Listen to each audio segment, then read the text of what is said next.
Hablamos desde aquí ya, ¿no? Sí, yo creo que sí. Tú tienes...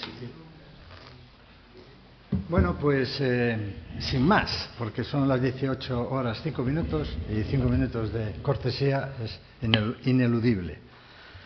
Bueno, Marcelino Otero, no soy miembro de la Junta, pero la presidenta me ha conferido desde hace algún tiempo como me ha puesto de responsable del Foro de Energía y Medio Ambiente. Hacemos muchas cosas que tienen que ver con esas dos facetas de la economía a lo largo del año. Y esta vez, pues no, de manera, aunque colateral, me ha tocado a mí venir a deciros buenas tardes y tal. O sea que muchísimas gracias por haber venido. Hemos tenido la suerte de que una institución española como la Real Academia de Ingeniería, ¿no? Se haya dirigido a nosotros interesándose en hablar sobre el eucalipto y nos desvelarán el enigma, ¿no? Porque es curioso, porque del eucalipto sí deberíamos haber hablado a lo largo de todo este tiempo que hemos vivido con los eucaliptos en Galicia, ¿no? Y como no puede ser de otra manera, una costumbre española clásica, hablamos de todo menos de lo importante. Por lo tanto, hoy toca hablar de lo importante y menos de todo, ¿no? Por lo tanto, es muy oportuno hablar del eucalipto. Creo recordar que tenemos unas 700.000 hectáreas de monte de mano común en Galicia, que están dedicados fundamentalmente a la industria forestal. La industria forestal es una industria crítica y determinante en Galicia. ¿Por qué? Porque, en primer lugar, es la caja de caudales del gallego agrícola, de la gente que vive en el campo. Tiene su caja de caudales, con eso se paga una primera comunión, se paga la carrera de una nieta o se compra el teléfono para el chaval, ¿no? Por lo tanto, forma parte de nuestra idiosincrasia el disponer del monte sus recursos naturales. Y claro, yo vivo en Pontevedra y tenemos además una cuestión muy importante, porque en Pontevedra se concilian dos o tres cosas muy importantes que han tenido que ver con el eucalipto.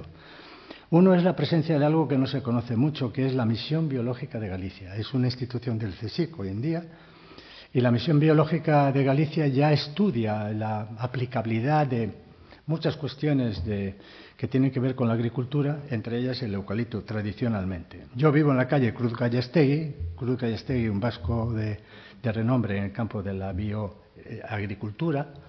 Ya en los años 20 se instaló en Pontevedra, falleció en Pontevedra y hoy tiene una calle. Y aunque no su especialidad no era el eucalipto, sino el trigo doble con las mazorcas, tal, bueno, se ha estudiado mucho y hay un centro de investigación excelente en Pontevedra, la Misión Biológica. Y por otro lado tenemos la suerte, otros dirían que no, pero yo soy de los que estoy a favor de la empresa nacional de celulosas antiguamente, hoy llamada Energía y Celulosas, que se llama ENCE, ¿no? ENCE es una necesidad de sector, porque al final ENCE no deja de ser un eslabón en una cadena y por lo tanto es esencial que exista un lugar donde llevar todos los eucaliptos. Yo vengo en tren y la verdad que me congratula muchísimo ver pasar los trenes cargados de eucaliptos. De verdad, sobre las 4 de la tarde pasan unos trenes con 20 o 30 vagones. O sea, industria en estado puro, ¿no? Es decir, empresa que funciona, que explota unos recursos naturales, esos recursos naturales se emplean para producir algo que no valoramos, que se llama el papel. Papel es esencial en la vida del ser humano. No quiero dar yo la conferencia, pero bueno, estoy entusiasmado en hablar del eucalipto y escuchar, ¿no?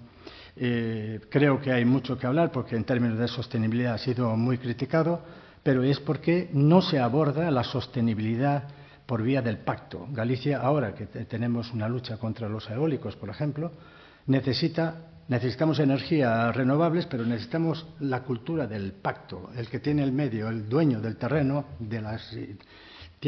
hay que pactar con ellos. Y en la agricultura pasa también lo mismo, ¿no?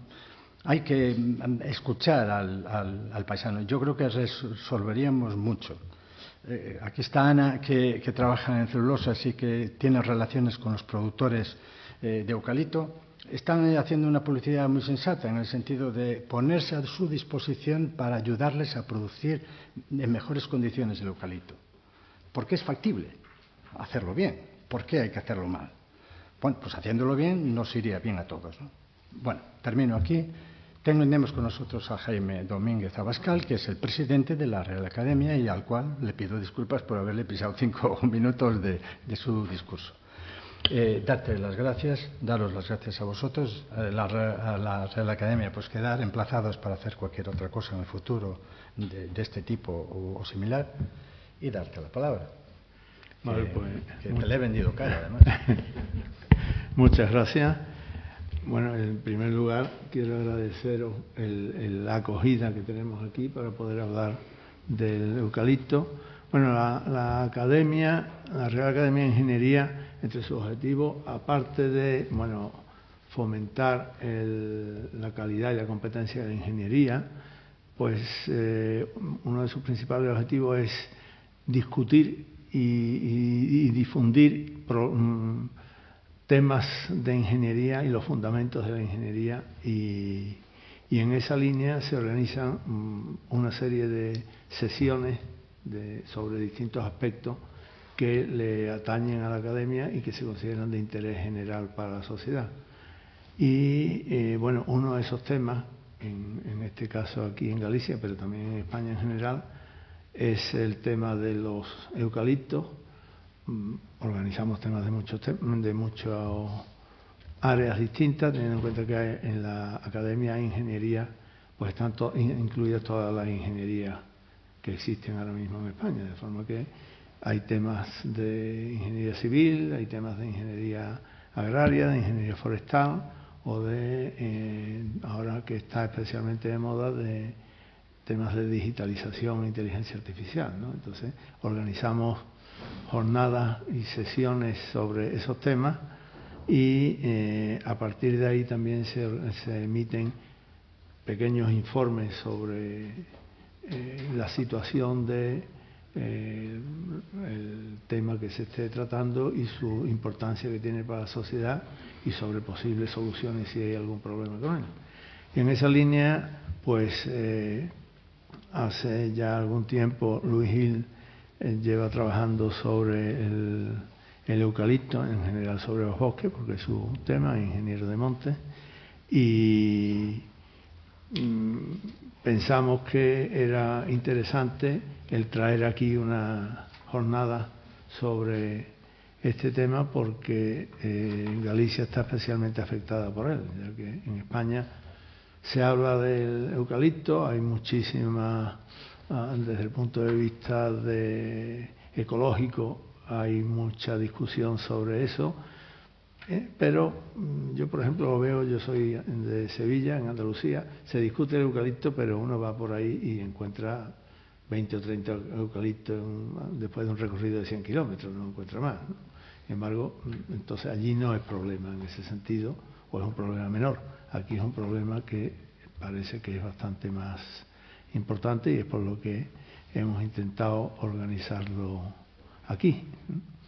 Entonces, bueno, yo sin más voy a presentar brevemente a Luis Gil, que es el que nos va a dar primero una pequeña charla sobre el eucalipto y después ya pasaremos a la mesa redonda donde Lara será la que vaya guiando la mesa. Entonces, bueno, Luis Gil es licenciado en Biología, ingeniero de montes y doctor ingeniero de montes también. Es catedrático de la Escuela de Ingeniería de Montes de la Politécnica de Madrid desde 2002. Ha sido director de departamento allí también y creó y dirigió un grupo sobre sistemas naturales e historia forestal. Pertenece a la Real Academia de Ingeniería, no solo pertenece, sino que además ahora mismo es secretario general de la Academia y es miembro de honor del Instituto de Ingeniería de España. Ha hecho estancias en distintos centros en el extranjero, hasta en la Universidad de Glasgow, en el Museo Nacional de Historia Natural de París, en el Instituto Agronómico de París-Grignon también, y bueno, pues ha estado estudiando temas sobre pinos y las estrategias frente al fuego y el papel de las piñas serótinas, y en los últimos años también colaboró con estudios de las estructuras y propiedades físico-químicas de la cutícula y la revisión del concepto previo en la anatomía vegetal. Por otro lado, en el año 86 se produjo a través de la grafiosis, se produjo la muerte de un número importante de olmos, se habla de millones de olmos, que puso a la especie en extinción. Sin embargo, en 2013, Luis catalogó 5 genotipos nativos de olmos que son tolerantes. Esos tipos han seguido aumentando y ha permitido la recuperación de las olmedas, además estas olmedas con una mayor tolerancia que los progenitores. También ha trabajado desde el año 92 en el Hayedo de Montejo, en Madrid, y bueno, que es un monte centroeuropeo de 120 hectáreas en un entorno mediterráneo con robles, albares y hayas centenarias.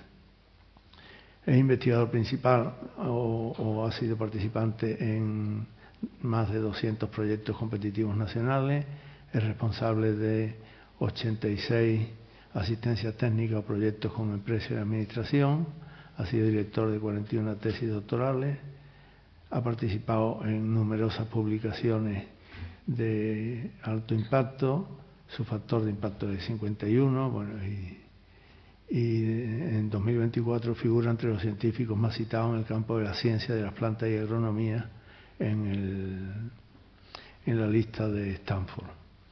En el año 89 obtuvo el primer premio de mejora genética de especies forestales de la Fundación COE. En 2012 fue premio de la Universidad Politécnica de Madrid de Cooperación Internacional en Investigación para el Desarrollo. Y en 2016 recibió el premio de la Universidad Politécnica de Madrid de Investigación.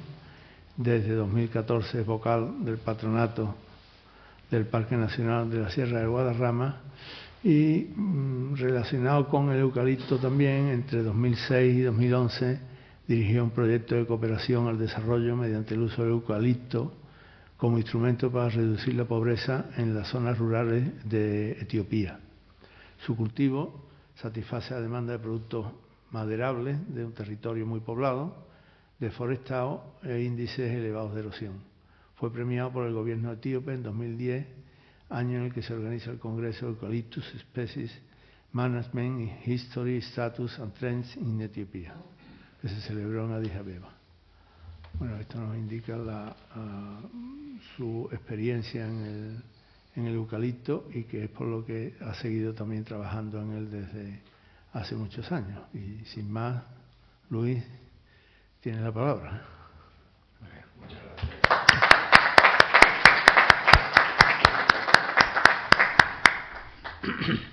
Bueno, pues yo, en primer lugar, agradecer a la Academia por tomar como suyo la defensa del eucalipto, ¿no? Y al Círculo de Empresarios de Vigo por acogernos en este magnífico local, y a todos los participantes pues por mostrar un interés por esta especie que verdaderamente pues consideramos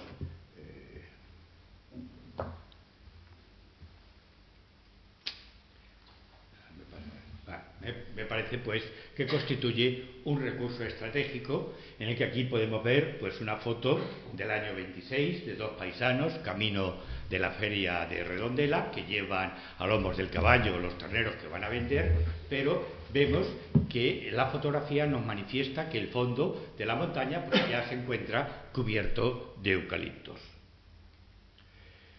¿Por qué esta presencia y el comentar sobre el eucalipto? Pues porque genera beneficios económicos a sus empresarios y crea un tejido económico. Sin embargo, es objeto de una polémica permanente por la sociedad urbana que está cautiva por un ecologismo radical. Se la critica por exótica, que lo es, pero también por invasora, que no lo es. De manera que nos surge un dilema sobre la especie. Pues lo tengo mal. Que es si fomentamos el desarrollo rural con la utilización del eucalipto o lo enfrentamos al abandono de estos cultivos por 2 razones, que son fundamentalmente la ignorancia o la malicia. Entonces, la condición de ser especie exótica ya fue analizada por Kemp Thomson, un ecólogo inglés que ya en 1977 pues, se doctoró, y entre sus líneas de trabajo se encontraban la de invasiones biológicas.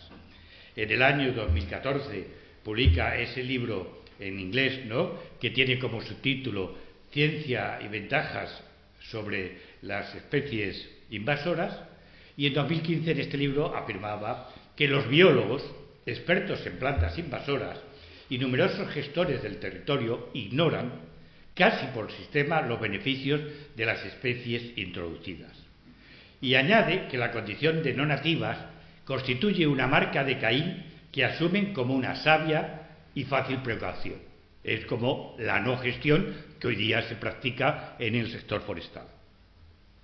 Pues dan por hecho que ninguna planta foránea aporta nada bueno, a menos que secuestre fehacientemente lo contrario. Y entonces el eucalipto ha sido desacreditado por un sector social seducido por una serie de leyendas urbanas malintencionadas. Ya en 1992 un catedrático de Sociología de la Universidad de Santiago de Compostela, Pérez Vilariño, expuso las opiniones mayoritarias que existían en la sociedad sobre el eucalipto. Los mitos resumidos eran que empobrecía el suelo, que el terreno donde se planta ya no sirve para otros usos, que lo consideran incompatible con la ganadería, que consume más agua que las demás especies, y concluyó que había nacido una corriente de pensamiento pseudocientífica en los medios de comunicación para masas, espoleadas por intereses políticos, a los que las relaciones públicas no eran ajenas. El eucalipto, bien seguro, define el paisaje de numerosas comarcas de lo que constituye el arco atlántico gallego. Se le acusa de ser especie invasora, de reducir la diversidad e impedir la regeneración de las especies nativas. Aspectos que no están demostrados y constituyen la marca de Caín de la especie, asimilada por un sector social como un árbol reaccionario en la tila de los bosques autóctonos. El descalificar una especie forestal productora ya era un tema que había sido utilizado previamente con los pinares. ¿Cuál era la realidad del paisaje gallego antiguo? Pues en los últimos siglos era el de zonas desarboladas cubiertas fundamentalmente por matorrales con predominio del tojo, para un uso agrícola y ganadero. El catastro de Senada, que toma la realidad agrícola, la realidad social de 1752, solo daba a un 5% de todo el terreno agrícola como forestal, y de ello un 2% ocupado por pinares.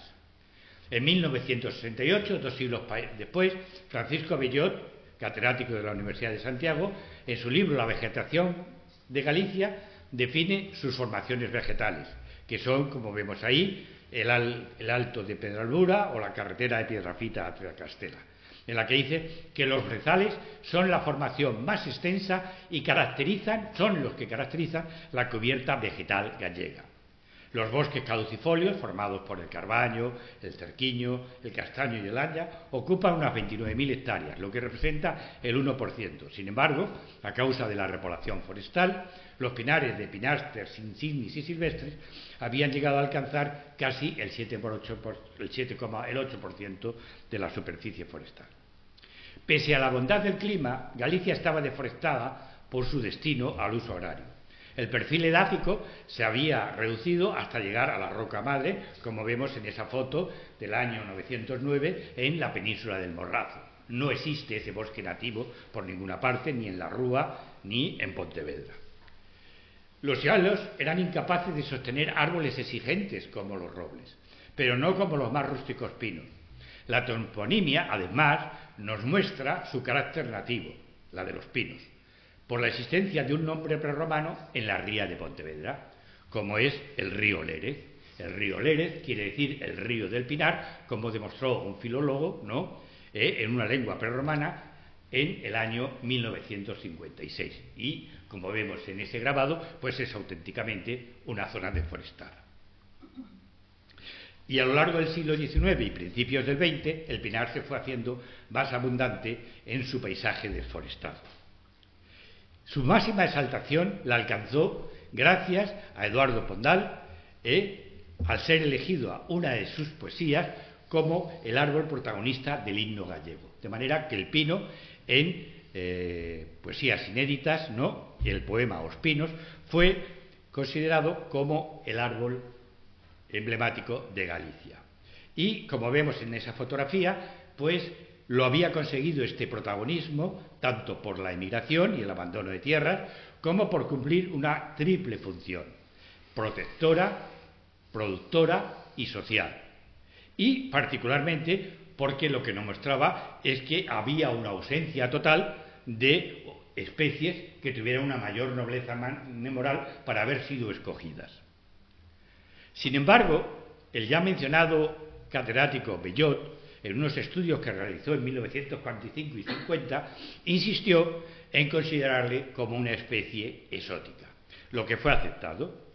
El pinar gallego pasó en un siglo a ser objeto de críticas expuestas por intelectuales, como el etnógrafo Joaquín Lorenzo Fernández, que asimilaba lo forestal representado por el pinar como el resultado de la política franquística, y ligado a un patético determinismo biológico, en 1962 escribía: «Polo outono, cando a terra descansa, o piñeiro sinte certa vergoña das agullas verdes, como se profanase o descanso imposto aos outros árbores e que el non respeta na súa presa por medrar e rendir a Isina os seus cativos froitos, xa que nesta presa está a única razón de ser. Mais lo pior dos piñeiros é a intervención do man de home, que rompe o equilibrio ou axúdale a encher todo con perjuicio de outros árbores moito máis valiosos, porque, en resumen de contas, todo o que se aproveita do piñeiro é ruín».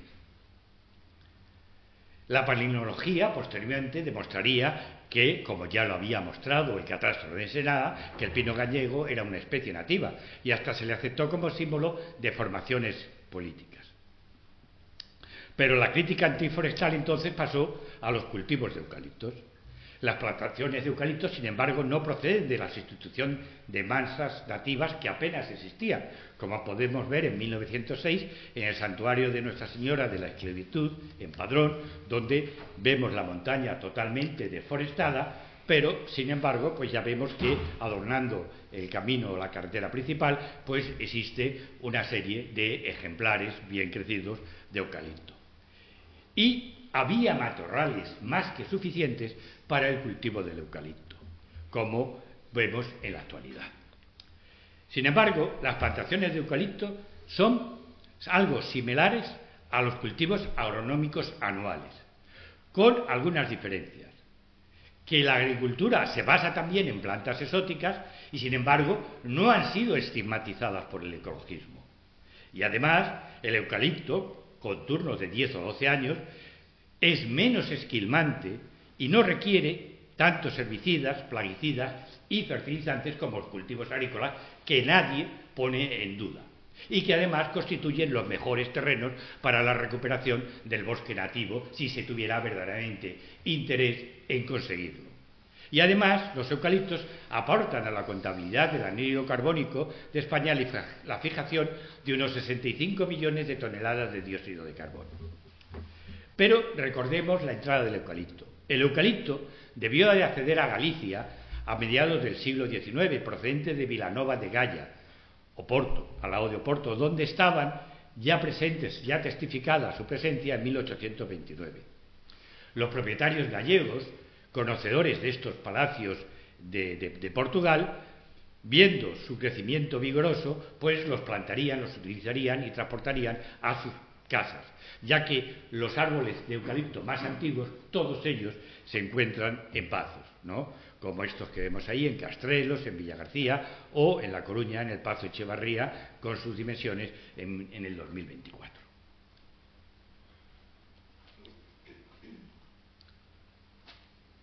En Asturias entraría en 1870 en la finca de unos grandes propietarios, los Cancio, en Tapia de Casariego, ¿no? Y en la literatura lo hizo de la mano de Leopoldo Alas, que en su obra más conocida, La Regenta, dice: Frígilis, que es un personaje secundario que representa a un darwinista experto en agricultura y otros temas de la naturaleza, lo relaciona el autor dos veces con la presencia del eucalipto, y en una de ellas escriban: una tarde contó la historia de su gran triunfo, la aclimatación del Eucalyptus globulus en la región vetustense. Su impacto sería comentado en la monografía de Félix Pío de Aramburu, un personaje, un intelectual de la época, que en su monografía sobre Asturias, publicada en 1899, diría: en lo que a nosotros podemos recordar, solo pareció cundir la afición al arbolado cuando se dio a conocer la especie del eucaliptus, tan propia para el saneamiento de comarcas castigadas por el paludismo y para la utilización de suelos arenosos y estériles. ¿Y por qué el eucaliptus provocó aquella inusitada actividad de siembras y plantíos? Se tuvo en cuenta que aquel árbol crecía pronto, muy pronto, y permitía al plantador ser a la vez aserrador y coselector del producto. En Cantabria lo introduciría un personaje ilustre como fue Marcelino Sey de Sautuola, ¿no?, descubridor de las cuevas de Altamira, que en 1863 los plantó en su finca y habló de ellos en el informe de la Exposición Provincial de 1866 sobre apuntes sobre la aclimatación del Eucalyptus globulus en la provincia de Santander. Y aquí tenemos pues uno de los eucaliptos más grandes de Cantabria, que tiene 50 metros de altura. El árbol fue recomendado por su crecimiento. Su presencia se asimilaba con el progreso del campesinado. Aquí tenemos un eucalipto que había sido plantado hacia 1885 en Betanzos, ¿no?, en Paderne, y en el año 24 pues tenía 46 metros de altura, lo que dio a que la Sociedad de Amigos de los Árboles divulgara la plantación del eucalipto como un árbol no verdaderamente muy útil para el campesino. Y ello dio pues a que fuera apareciendo su imagen en las distintas aldeas gallegas. Aquí tenemos una imagen del Pazo de Montero Ríos en Lourizán en el año 1920, en el que vemos pues una masa forestal detrás del Pazo, y fue adquirida por la Diputación a sus herederos en el año 1943, que lo convertiría en el Centro Regional de Experiencias Forestales, donde se realizarían los primeros estudios científicos sobre el eucalipto, que fueron publicados en 1985. Aquí tenemos pues el libro que se titula Efectos ecológicos del Eucalyptus globulus en Galicia, pero en un estudio comparado con Quercus pyrenaica y Pinus pinaster. Los autores no encontraron ninguna justificación científica para afirmar que el eucalipto, en comparación con el pino o el carballo, no degradaba el suelo sobre el que se asentaba. Sin embargo, este trabajo ha sido completamente ignorado por los críticos con la especie. No lo tienen en cuenta, ni difunden los resultados, pues va en contra de sus intereses mediáticos. Aquí tenemos una tesis doctoral realizada en 1985, en la cual, entre sus conclusiones, pues dice que, como es de esperar, que ecológicamente es desaconsejable la sustitución de las fragas por cualquier tipo de cultivos. Sin embargo, pues ahí vemos la fraga del Eume, que tiene pues unas plantaciones de pinos en medio de ellas. ¿Por qué? Pues porque resulta que la fraga del Eume tiene el 80% de su territorio de propiedad particular. Y aquí tienen que ser los particulares lo que hagan lo que quieren los ecologistas, ¿no? Cuando debería de ser, ¿no?, pues la administración autonómica o central la que debería expropiar o comprar estos terrenos para conseguir que lugares de esa entidad pues permanecieran como tal. En eso es donde se deberían de centrar pues la crítica ecologista, no de forma generalista. Por el contrario, pues decía que el matorral era aconsejable su repoblación por especies productoras. Señalaba el pino pinaster y también el Eucalyptus globulus en esquistos, pues en ellos producía un humus mejor. También se mostró que el eucalipto requiere mucho menos nutrientes que otros cultivos. Así, González Esparcia, en 1985, pues comparó las proporciones que consumían anualmente por hectárea y año en nitrógeno, fósforo y potasio el eucalipto, y lo comparó con 3 cultivos, el trigo, el heno de alfalfa o la potata. Y entonces pues resultaron que los consumos del eucalipto, en los que veis ahí, de 1,3 de fósforo y 6 de potasio, mientras que en el trigo, el heno, eso pues se multiplicaban por muchas veces, ¿no? Sobre todo pues en el caso del heno de alfalfa, el hidrógeno consumía 45 veces más en nitrógeno y 31 veces más en fósforo, o la patata pues consumía 22 veces más que el eucalipto. Es decir, que como esquilmador del suelo, verdaderamente son estos cultivos que, si no se les echan abonos anuales, pues indudablemente no producirían, quedarían totalmente no productores. Y en 2007 otro estudio evidenció que el consumo de agua es menor frente a otras especies. Estudio que fue realizado por Jiménez y otros en el 2007, donde mostró que el eucalipto consumía 306 litros por kilogramo de materia seca, mientras que los robles consumían 400, es decir, 1,3 veces más. Y también, me voy a tener que atar el dedo, los pinos, un consumo similar, pero ya en los cultivos nos encontrábamos que el maíz consumía 3,25 veces más que el eucalipto en agua, y la soja, un cultivo hoy muy ecológico, ¿no?, y muy utilizado con ese calificativo, pues llegaba a consumir 6,5 veces más de agua. El conocimiento de los científicos, cuando son investigadores del tema, no procede de sentimientos personales u opiniones sin contrastar. Es el caso de la aquí presente Rosa Calvo de Anta, catedrática de Edafología y Química Agrícola, que ya en el año 92 pues publicó un libro sobre el eucalipto y sus relaciones con el medio natural, en la que dice: no se puede extraer ningún efecto negativo del eucaliptar sobre el suelo. Su acción es mejorante cuando se compara con otros sistemas alternativos, como las praderas y los matorrales, usos anteriores dados en la mayor parte de los casos a los montes repoblados con eucalipto en el norte de España.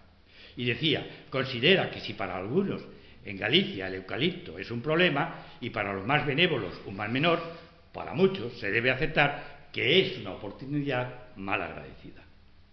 En un trabajo de 2007, el director del Centro de Lurizán, José Antonio Vega, y la bióloga de la Misión Biológica de Galicia, Cristina Fernández, pues decía que impresiona ver la facilidad de ciertos grupos ecologistas, de algunos medios de comunicación o de sectores de opinión que lanzan aseveraciones negativas sobre cualquier tema medioambiental, o como en el caso del eucalipto, sin ningún apoyo o evidencia científica.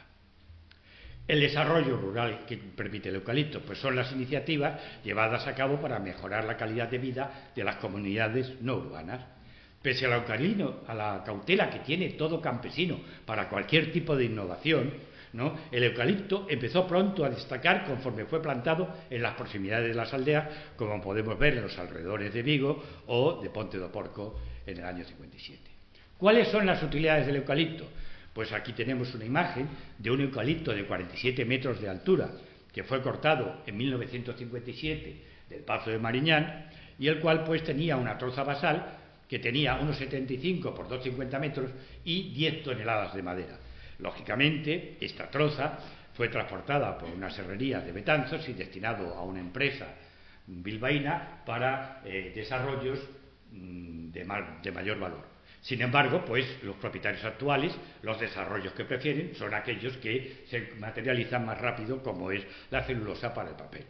La celulosa, pues, es el uso más destacado en la sociedad, cuya obtención la debemos asumir aquellos que la consumimos, ¿no? Pues basta señalar que en el Cantabria una plantación de 1.100 eucaliptos con una producción de 18 metros cúbicos por hectárea, a los 12 años solo uno de estos ejemplares produce 420 rollos de papel higiénico. Es decir, que todos los ecologistas tienen siempre entre manos las fibras del eucalipto.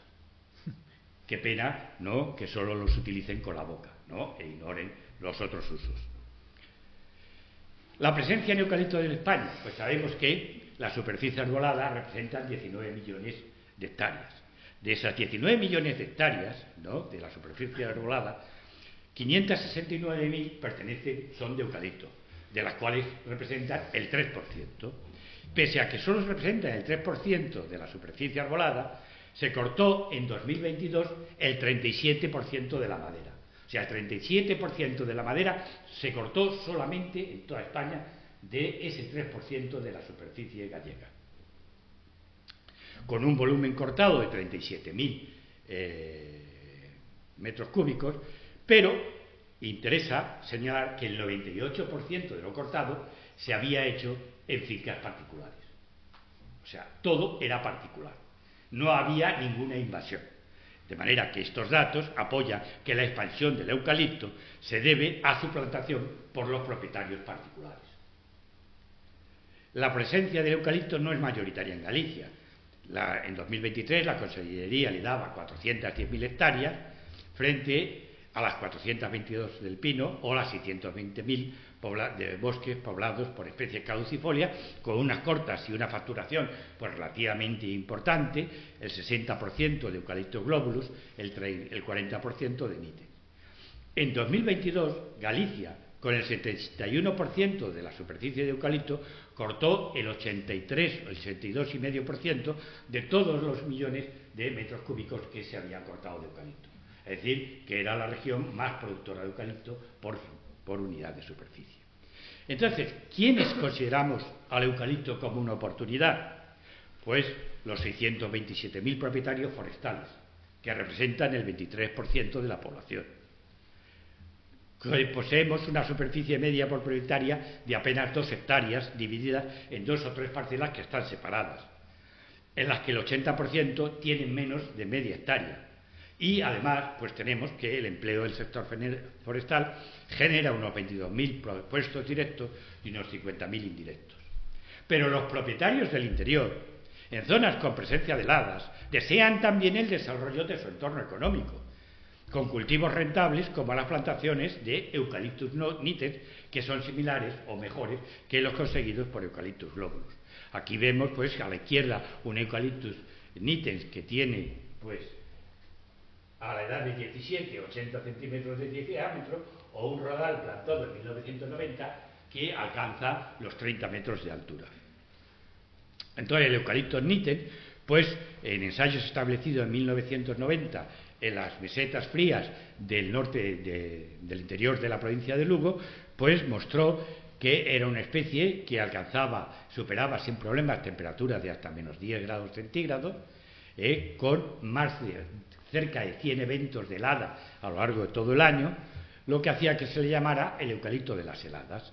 Y los ciclos de cosecha pues variaban de los 7 a los 25 años, de acuerdo con el tipo de producto que quisieran formar. Hay una imagen de eso y, como dicen los propietarios, los dueños de montes en Asturias, el Eucalyptus nítex es la alternativa a la crisis del pino, provocada por el famoso nematodo, ¿no?, según los dueños de montes. Pero de árbol ornamental y productivo pasó a ser considerado como un árbol nocivo para sectores ideologizados. Así tenemos como en febrero de 2019 se hacía una eliminación de eucaliptos y plantas invasoras en Cantabria. ¿Pero dónde lo hacía? En los terrenos comunales. ¿Y por qué lo hacían? Pues por ignorancia o malicia. Ignorancia, pues es la falta general de conocimientos. Y aquí nos tenemos que, ¿cómo es posible que se considere invasora a una especie cuyas semillas pesan entre 2 miligramos en glóbulos o 4 o 10 milésimas de gramo en Eucalyptus nítex? ¿Cómo es posible considerar invasor a una especie que carece por completo de reservas? Es imposible. Y sin embargo se han hartado la boca, mucha gente, pues, de decirlo. Cuando, sin embargo, pues nos encontramos que si miramos el fruto del carballo, pues representa que la bellota de roble es 13.000 veces mayor que cualquiera de las semillas de estos eucaliptos, lo cual nos muestra la presencia de unas reservas muy importantes. Pero la cuestión es que de ecología forestal el mundo de la biología va mal enseñada. Por su tamaño, las semillas carecen de reserva y sus plántulas deben recibir la luz directa.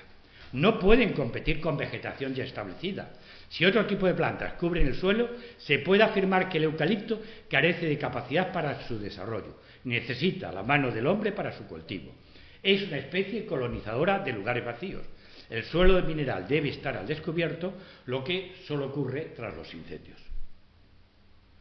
Sus efectos positivos se evidencian en plantaciones que han sido realizadas por motivos protectores. El ejemplo lo tenemos en el abuelo de Chavín, en el Souto da Retorta, que tiene una serie de eucaliptos, de los cuales este abó pues tiene un perímetro a la altura del pecho de 8 metros, alcanza una altura de 71,4 metros, lo que le convierte en el árbol, uno de los árboles más grandes de Europa, porque el otro es un eucalipto que está en Portugal, ¿no? Y su volumen total se estima en 75 metros cúbicos. Fueron plantados entre 1884 y 86 en las márgenes del río Landro para aportar agua a una instalación fabril y para proteger el canal que llevaba el agua y defenderlo de las riadas temporales que estaban motivadas por una cuenca deforestada y sin arbolado en las márgenes del río. Entonces, los resultados llevaron a plantar 10 años después otros 50 árboles y en 1912 otros 544 eucaliptos más. Si no son talados, sus características son de gran relevancia como sistema forestal y cultural. Fue declarado árbol del año en 2010, aunque contó con la oposición de los representantes, lógicamente, del ecologismo. Bajo la cubierta de los eucaliptos se desarrolla un subpiso donde aparecen castaños y robles que alcanzan 40 metros de altura y reúne toda la biodiversidad propia del bosque atlántico. Además, en esta franja con eucaliptos conviven alisos, fresnos, avellanos y otras especies de ambientes húmedos, como el helecho real, los arces y los abedules.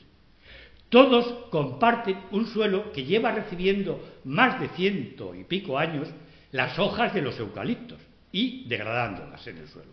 Sin embargo, no tienen ningún problema para convivir. Y además, las raíces del bosque nativo extraen el agua en competencia con los sistemas radicales de eucaliptos establecidos un siglo antes.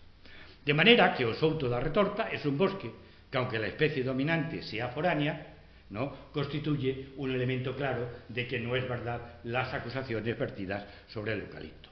Aquí tenemos la imagen de un eucalipto ya no gestionado por ese tamaño de parcela y la emigración de los propietarios en la fraga del Eume, que tiene como sotobosque una regeneración de laurel y avellano, así como de manzano, acebo, carballo, arraclar y rusco. Falta, sin embargo, el regenerado de eucalipto. Fotografía que no avala ni el carácter invasor, ni no permitir la regeneración de la vegetación autóctona y de reducir la diversidad. Diversidad que también está presente en las poblaciones sometidas a gestión intensiva. Pues aquí tenemos un eucaliptar, ¿no?, que está a turno corto, ¿no?, y vemos que hay unas cosas verdes que no son sino hojas de quercus, pero lo que nos llama más la atención pues es la pollada de búhos, ¿no?, que anida tranquilamente bajo este eucaliptar. Es decir, que no ha leído estos búhos, o la madre de los búhos, no se le ha ocurrido leer las informaciones que daban los ecologistas, ¿no? Es una pena que no vaya el conocimiento cultural también a los pájaros, para que así no se les ocurrirá anidar ahí, ¿no? Total, que con carácter general, además de producir rentas, solo se le puede achacar a los eucaliptos que definen el paisaje donde se planta. Malicia, y ya con esto acabamos los argumentos en contra, pues la intención encubierta con que se dice o hace una cosa para beneficiarse en algo o perjudicar a alguien. ¿A quién perjudica? Pues a los propietarios de monte. ¿A quién beneficia? Pues a los políticos que buscan el voto urbano capturado por las opiniones de los ecologistas. La mitad del eucalipto cortado en Galicia se procesa en la comunidad, como bien sabéis, en Ence. El resto va para Portugal y otras partes de la península. El ataque a los eucaliptos se radicalizó aún más cuando tuvo el apoyo del mundo científico, llegando a comparar un cultivo con formaciones no gestionadas y emitieron una opinión personal. El 28 de febrero de 2012, el Comité Científico, entre admiración, de Flora y Fauna del entonces Ministerio de Agricultura, Alimentación y Medio Ambiente, introdujo al eucalipto en el catálogo de especies exóticas invasoras, pues opinaba: la especie exótica Eucalyptus nitens se encuentra naturalizada en nuestro territorio, en fase de expansión, y la supone muy peligrosa debido a su carácter invasor, por su capacidad de dispersión y transformación del medio que habitan, bloqueando el funcionamiento del ecosistema. Afortunadamente, en el año 2013, el catálogo se modificó. El gobierno rechazó clasificarlo como especie invasora, no comprensivo, pues con las cuestiones económicas que subyacían. En contra del dictamen del comité científico, fue el Ministerio de la Secretaría de Medio Ambiente del propio Ministerio, pues fue en contra. Una de las personas que pertenecían al Comité Científico de Flora y Fauna y firmante del informe de 2012 trataría poco después, en un artículo científico, de mostrar su opinión sobre la capacidad invasora del eucalipto en los bosques nativos contiguos. Y así publicó Marta María Calviño Cancela, pues potencial invasivo de eucalipto glóbulos, dispersión de semillas, regeneración de semillas y supervivencia en hábitats que rodeaban plantaciones de eucalipto. ¿Cuál fue el resultado que consiguió? Pues el artículo concluye que a los 6 meses las plántulas de eucalipto globulus que habían sobrevivido en el bosque nativo eran apenas el 0,024%. Y si lo hubiera dejado 6 meses más, ya no quedaría ni una. De manera que esta científica, ¿no?, pues lo único que consiguió demostrar es que no era una especie invasora. Pero no se ha retractado nunca del informe. Vaya. Otros autores de aquella época, portugueses fundamentalmente, pues afirmaban que los factores que caracterizaban a Eucalyptus globulus como especie naturalizada en Portugal, donde había mucho más eucalipto, ¿no?, que en Galicia, pues los efectos son poco conocidos, y eso lo decía en 2015, lo cual demostraba el nulo interés científico por el conocimiento de la especie. Fernández y otros pues muestra que Eucalyptus globulus no tiene comportamiento invasorio en Portugal. El bosque nativo formado por rodales de robur, pirenaica y faquiña y el matorral del tipo garriga son muy resistentes al establecimiento de Eucalyptus globulus. O sea que la información científica, si se quería mirar, pues ya daba estos resultados. Y para Ferreira, Eucalyptus globulus generaba una hojarasca de peor calidad que el bosque natural, pero la producida por las hayas era aún inferior y no se la criticaba, ¿no? Pese a la existencia de información sobre el tema, la polémica de los eucaliptos llegaría a los juzgados. En 2017, el Concello de Tea demanda al Gobierno por haber retirado como especie invasora el eucalipto, rechazando el dictamen del Comité Científico de 2012. Y este procedimiento ordinario se hace en 2018, recibe informes en los cuales pues dice que el conocimiento científico disponible concluye que no ha sido posible acreditar hasta la fecha el carácter de invasor de las especies de eucaliptos. Y la propia Junta, que se persona, señala que hay 110.000 solicitudes de cortas cada año de eucalipto y los 300 millones de euros de beneficio anual se distribuyen entre 80.000 propietarios asentados en núcleos rurales.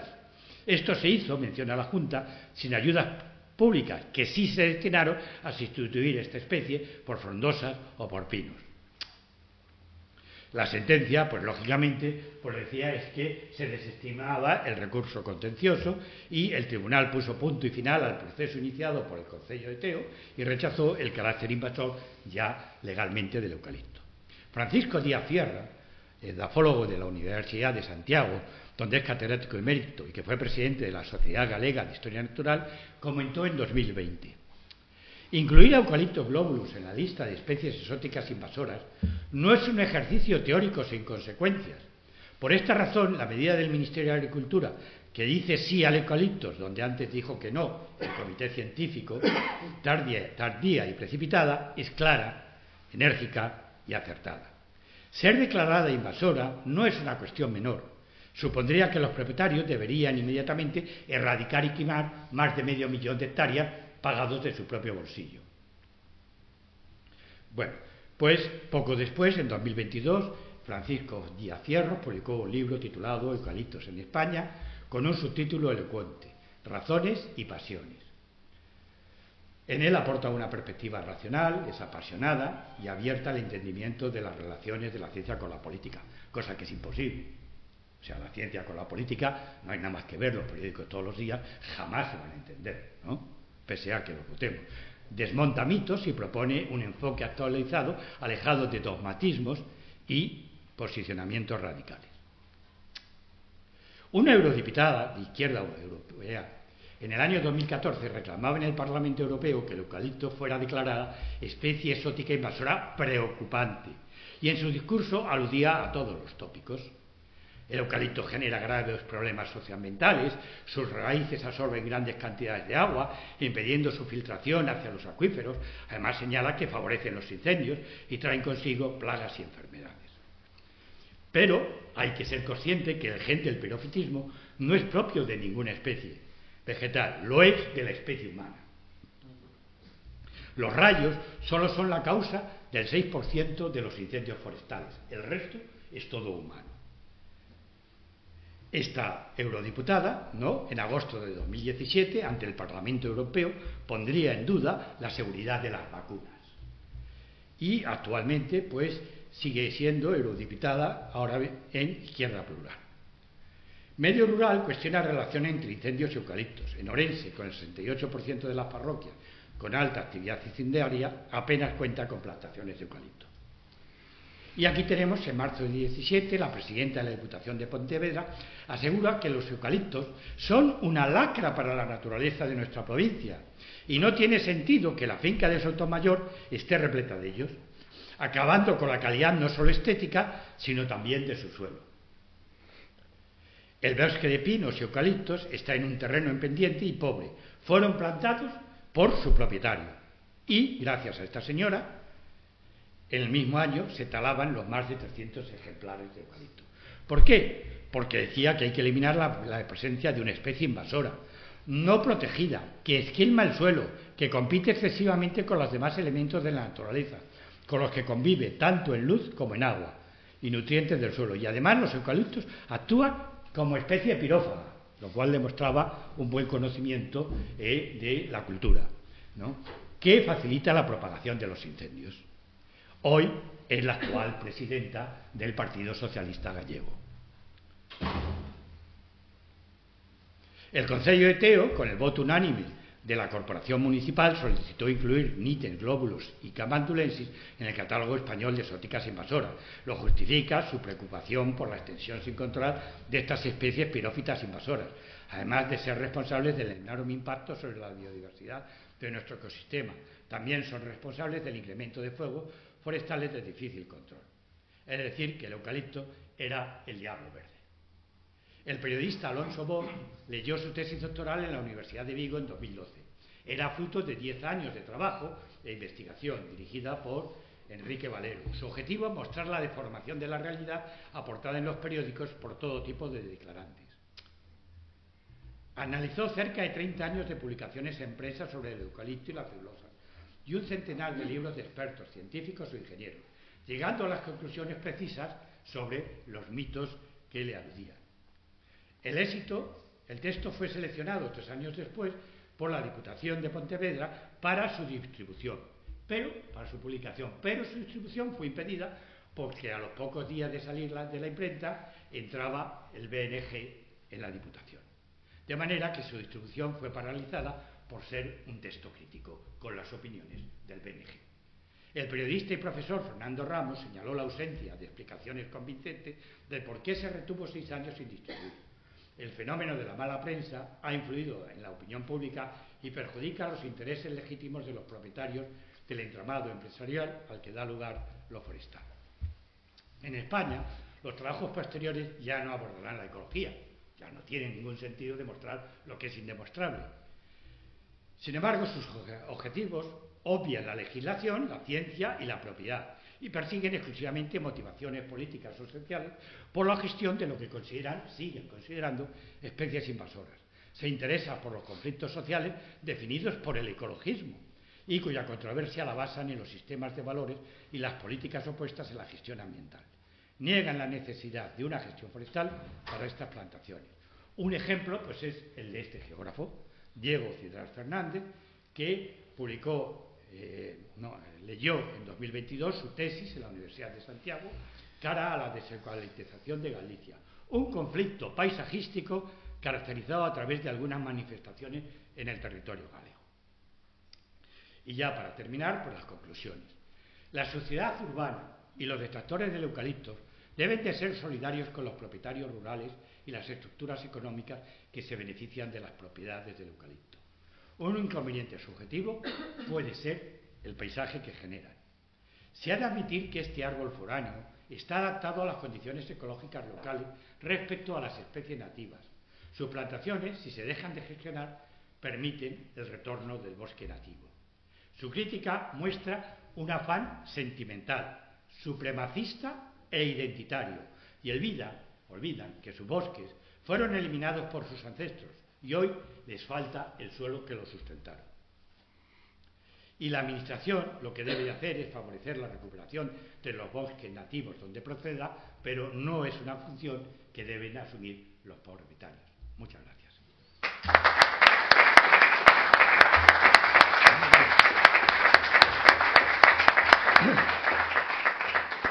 Muy bien. Si hay alguna pregunta, abandonamos. Creo que, como va a haber una mesa de debate, Sí. se va a debatir lo que has dicho. Me parece. Sí, y así avanzamos, ¿no? Venga. Es que No, la inauguración que ha hecho usted ha sido muy larga. Por supuesto, por supuesto. Y no le hemos cortado nada. Por supuesto. No, pero bueno, en cualquier caso sí. Es un mal chiste. No, pero pasar para la mesa. Entonces, Como vamos a debatir y vamos a estar aquí, va a ser muy oportuno tu presencia. Abajo. Clara.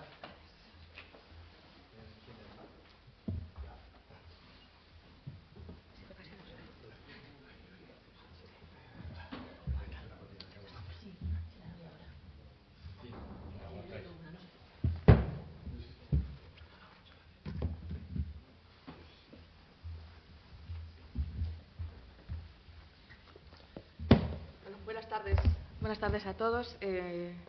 Luis, gracias por tu intervención. Comentaba con Javier que no te has quedado corto en contundencia, lo cual se agradece. Y yo creo que lo hablábamos antes de empezar esta jornada en una realidad, sobre todo en una realidad mediática tan contaminada ahora, de tantos inputs diferentes, tanta información, tanta sobreinformación. A veces es clave apartar el ruido. Ahora la prensa creo que recibimos más ruido que información la mayor parte de las veces. Yo creo que foros como este son fundamentales, por lo menos para una autodidáctica personal, en lo que a mí me corresponde, para aprender, para tener una amplitud de miras y no dejarte contaminar, porque muchas veces es más fácil dejarse llevar por la opinión generalizada, pública, mediática, que por la realidad y por los datos. Yo creo que esta mesa nos va a ayudar a aterrizar esto con opiniones de tres personas que os las presento. Primero, a la derecha de todo está Xosé Covelo Míguez, que es director general de la Asociación Forestal de Galicia. Xosé es ingeniero de montes por la Universidad de Santiago de Compostela. Es el director, como os decía, de la Asociación Forestal, que es una entidad privada y sin ánimo de lucro en la que lleva trabajando desde el año 2008 y que agrupa a propietarios forestales particulares y comunidades de Mancomún por toda Galicia. Después tenemos a Alejandro Oliveros García, que es el director de ordenación forestal de ENCE, también es ingeniero de montes. Yo soy de letras puras, tú sabes. Es ingeniero de montes, os decía, por la Universidad Politécnica de Madrid. Es director de ordenación forestal de ENCE Terra, que trabaja en estrecha colaboración con el resto del sector forestal del noroeste de España, no solo de Galicia o de la parte más próxima a la factoría de la biofábrica de ENCE. Desde 2003, Alejandro ha ejercido de diversas responsabilidades en el equipo forestal de ENCE, en el ámbito de las operaciones forestales. Y a mi lado tenemos a Rosa, la veíais antes mencionada por la ponencia de Luis, Rosa Calvo de Anta, que es catedrática de Edafología y Química Agrícola por la Universidad de Santiago. Tiene en su haber más de un centenar de publicaciones relativas por ejemplo, propiedades, génesis y cartografía de suelos, degradación y recuperación de suelos o los suelos como subidero de carbono.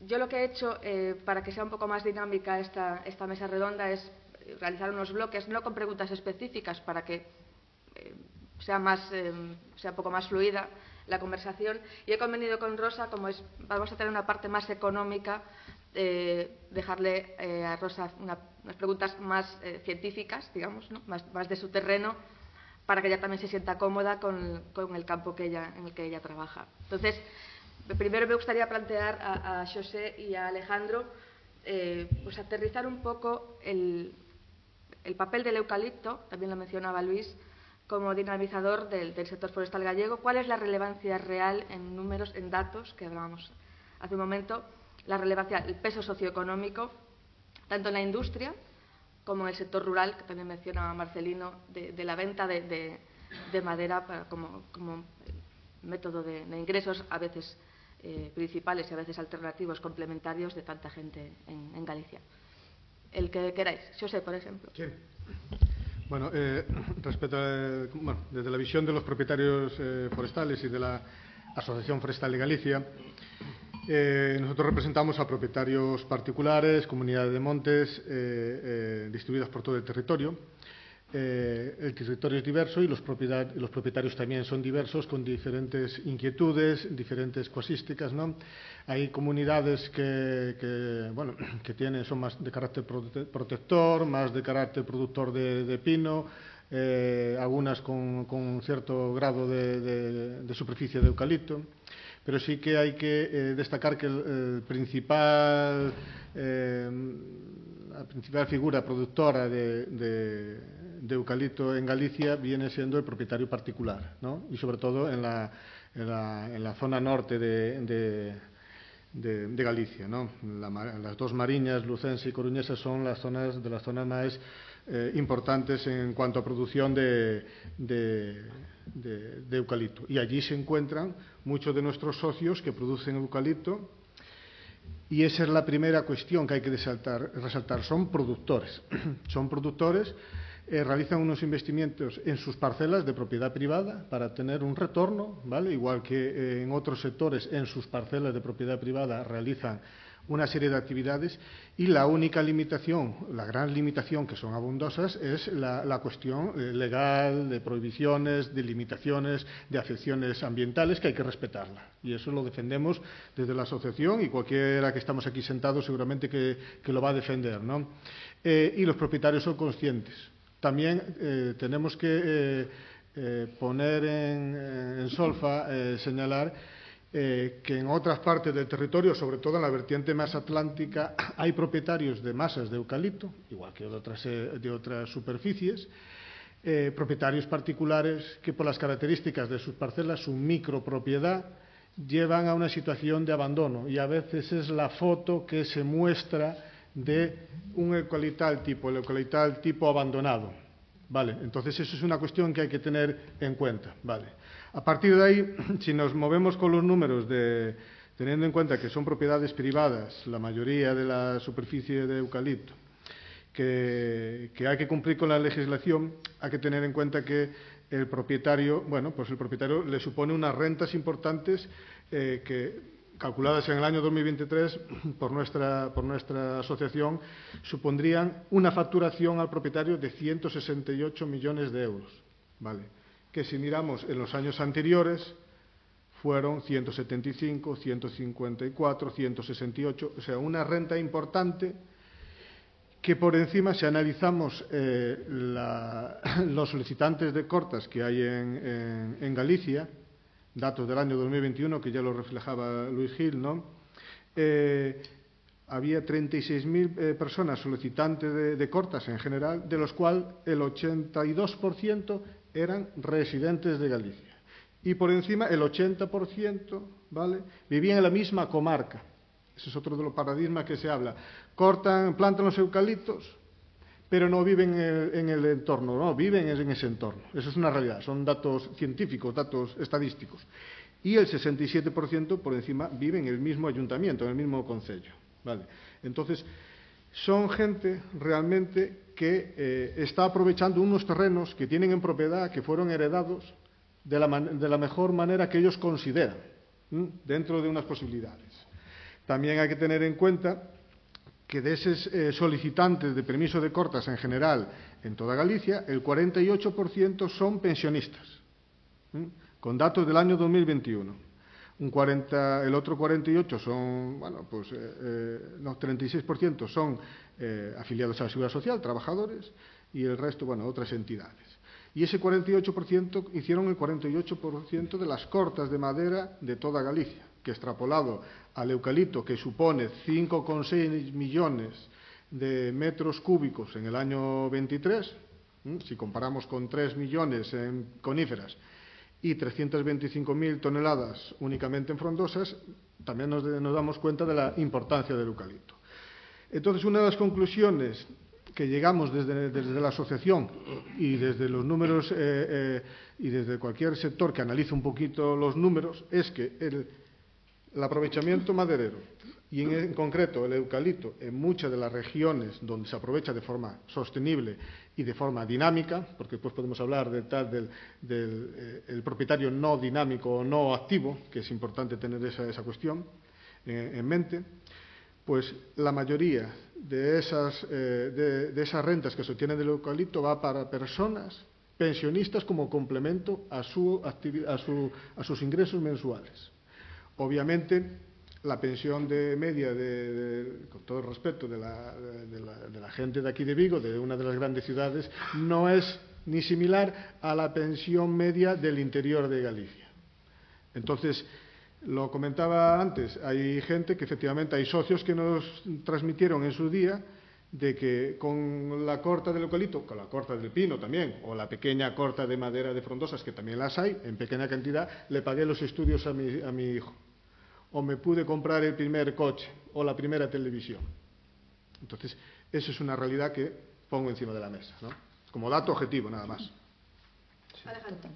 Yo, por continuar en esa situación, me acordaba de unos propietarios forestales, concretamente en la zona de Cerdido, que me hablaban de que habían construido los baños de las casas gracias a las cortas del eucalipto, ¿no? Quiero decir que es muy importante para el propietario, ¿no? Antes bien, lo primero quizá es tener en cuenta que el eucalipto produce productos, la madera, que es para toda la sociedad y cada vez más importante y cada vez más valorada, ¿no? O sea, esto es una cuestión clave. ¿Necesitamos la madera para algo como sociedad o no la necesitamos? Yo creo que muchas veces nos perdemos un poco la conexión, efectivamente, con todo lo que estamos utilizando continuamente de madera desde que nos levantamos de la cama, ¿no? Desde que empezamos por la mañana y tocamos la mesilla o el suelo. Bueno, el eucalipto es verdad que fundamentalmente se utiliza para celulosa, pero también se utiliza para tableros, cada vez más, por cierto.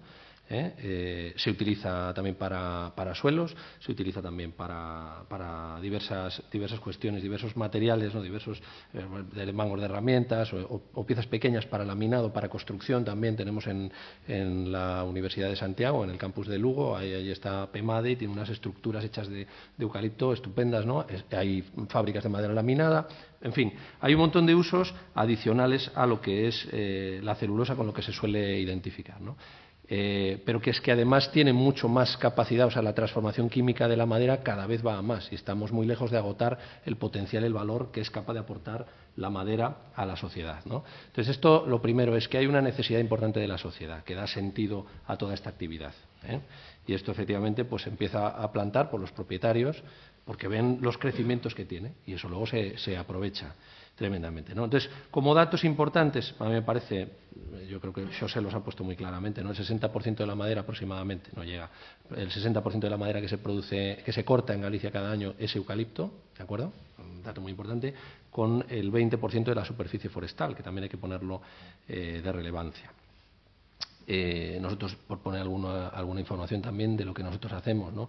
Nosotros realizamos compras forestales de 180 millones cada año en Galicia. 180 millones de euros cada año en Galicia, ¿de acuerdo? De compras forestales. En las biofábricas de ENCE estamos generando en torno a 7.800 empleos en Galicia, entre directos, indirectos e inducidos, de los cuales más de 5.000 son forestales. O sea que esto no estamos hablando solamente del entorno de nuestras biofábricas, ¿no? Y por último, que me parece también muy relevante, ¿no?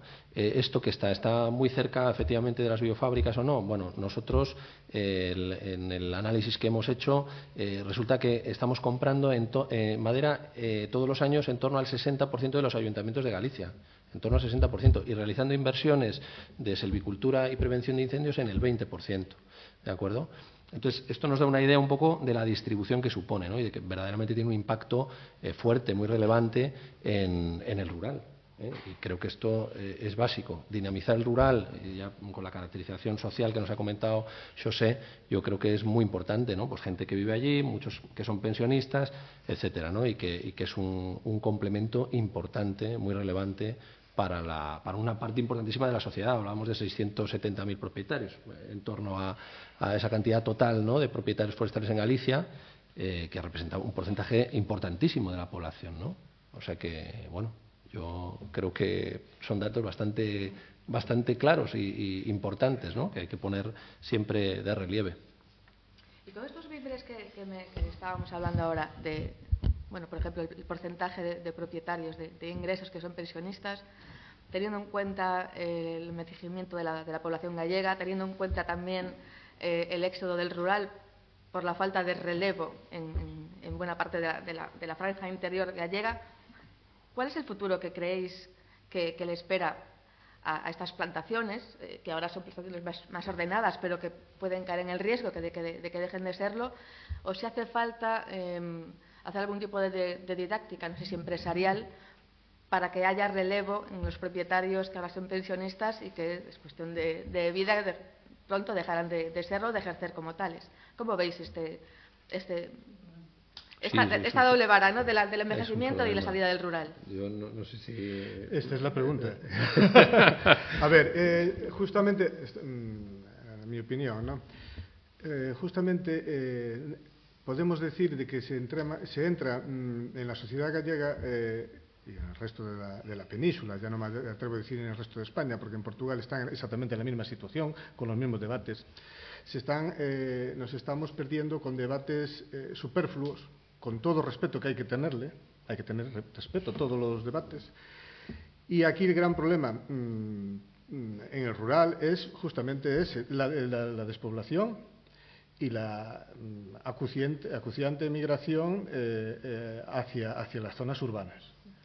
O sea, hoy a la mañana estaba sentado con una madre viuda, con sus 2 hijos, que yo trabajé con las fincas, gestioné las fincas de su marido, que una vez que se quedó viuda se vino para Vigo con sus hijos porque ya no tenía la vinculación con La Golada y Santiso.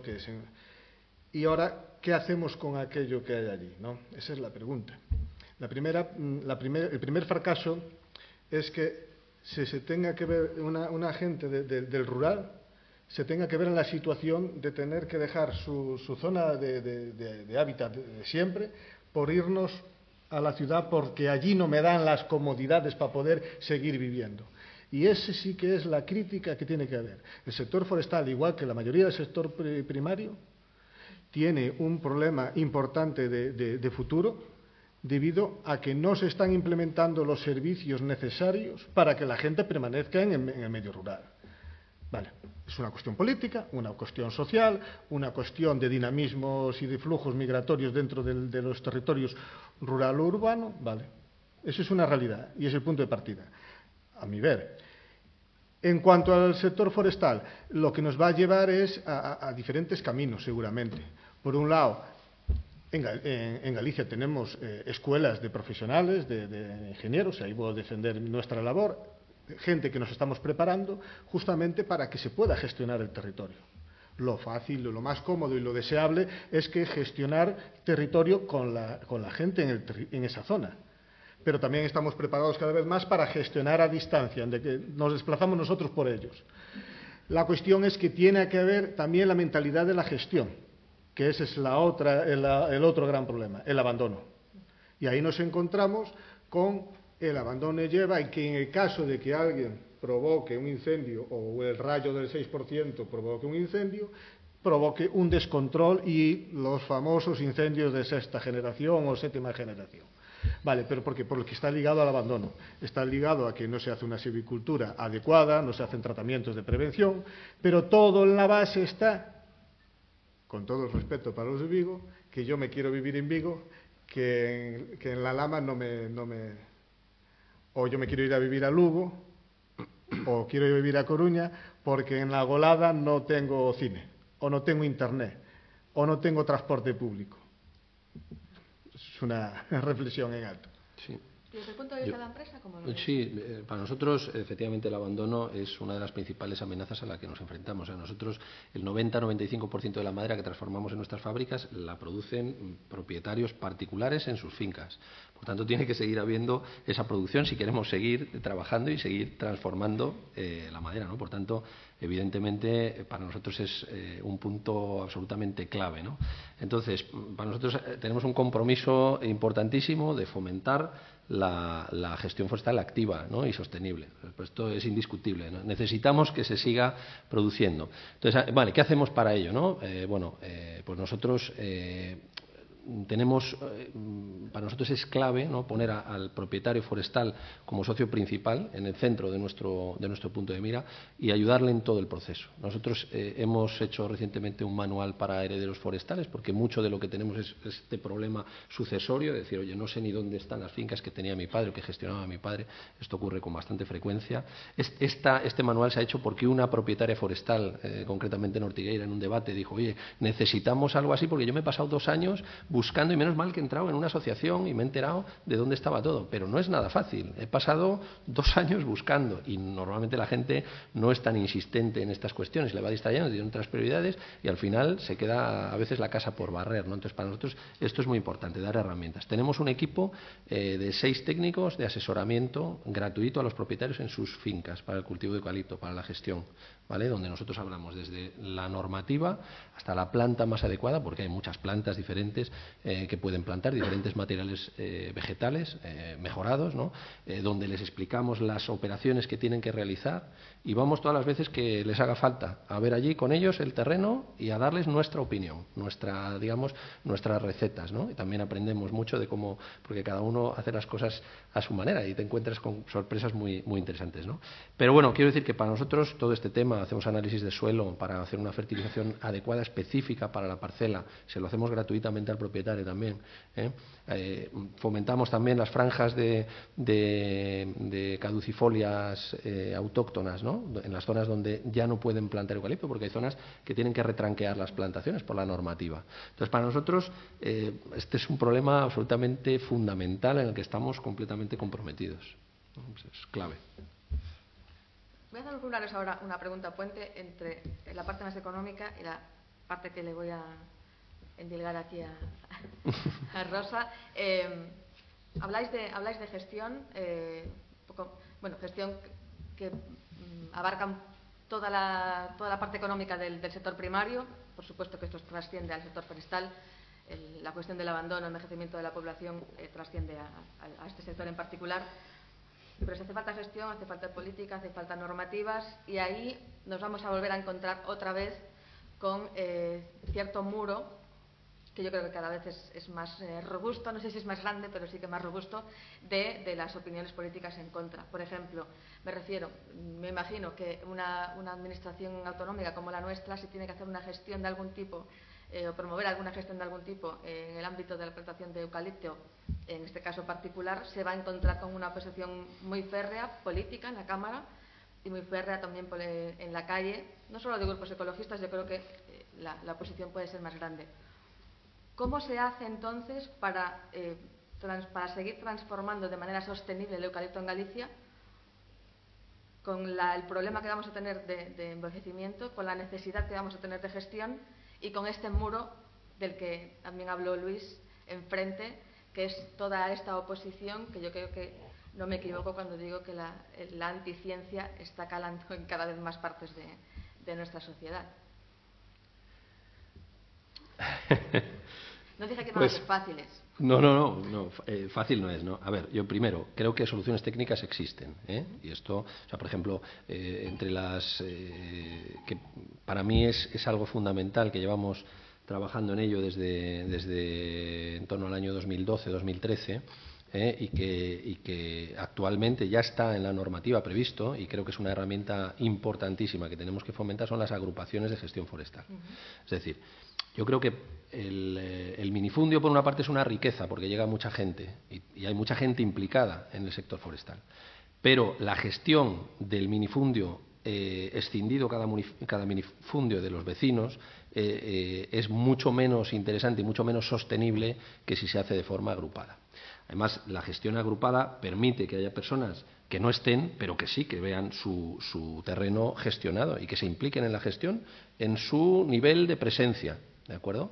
Yo creo que esto es, mientras nos ponen todos los medios que queremos en el rural, que es muy importante, por supuesto, para que la gente decida seguir viviendo en el rural, Pero existen estas soluciones, y no desde un punto de vista exclusivamente teórico.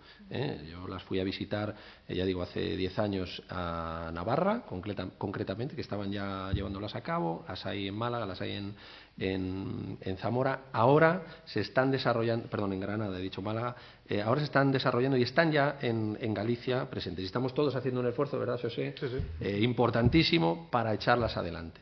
¿Por qué? Pues porque todos los números son mejores. O sea, todos los números de técnica, de resultados, de sostenibilidad son mucho mejores, ¿no? O sea, quiero decir, para empezar, vas a producir a costes mucho más baratos porque vas a ir a superficies más grandes, ¿vale? Vas a producir mucho más porque no te vas a estar haciendo sombras ni vas a elegir mal la planta, la vas a elegir correctamente para todos con un asesoramiento técnico. Vas a poder acceder a una gestión profesional porque tú no vas a conseguir que vaya un ingeniero, por ejemplo, a hacerte una ordenación de 0,2 hectáreas. ¿De acuerdo? Esto es muy importante. Vas a tener mucha más eficiencia en tus infraestructuras también, ¿no? Los caminos que dan servicio, los cortafuegos, etcétera. Vas a poder crear barreras mucho más eficientes para todos los riesgos, para temas de incendios, plagas, lo que sea. Pero es que además, desde ese punto de sostenibilidad, uno no va a hacer un corredor ecológico en una finca de 2.000 metros cuadrados.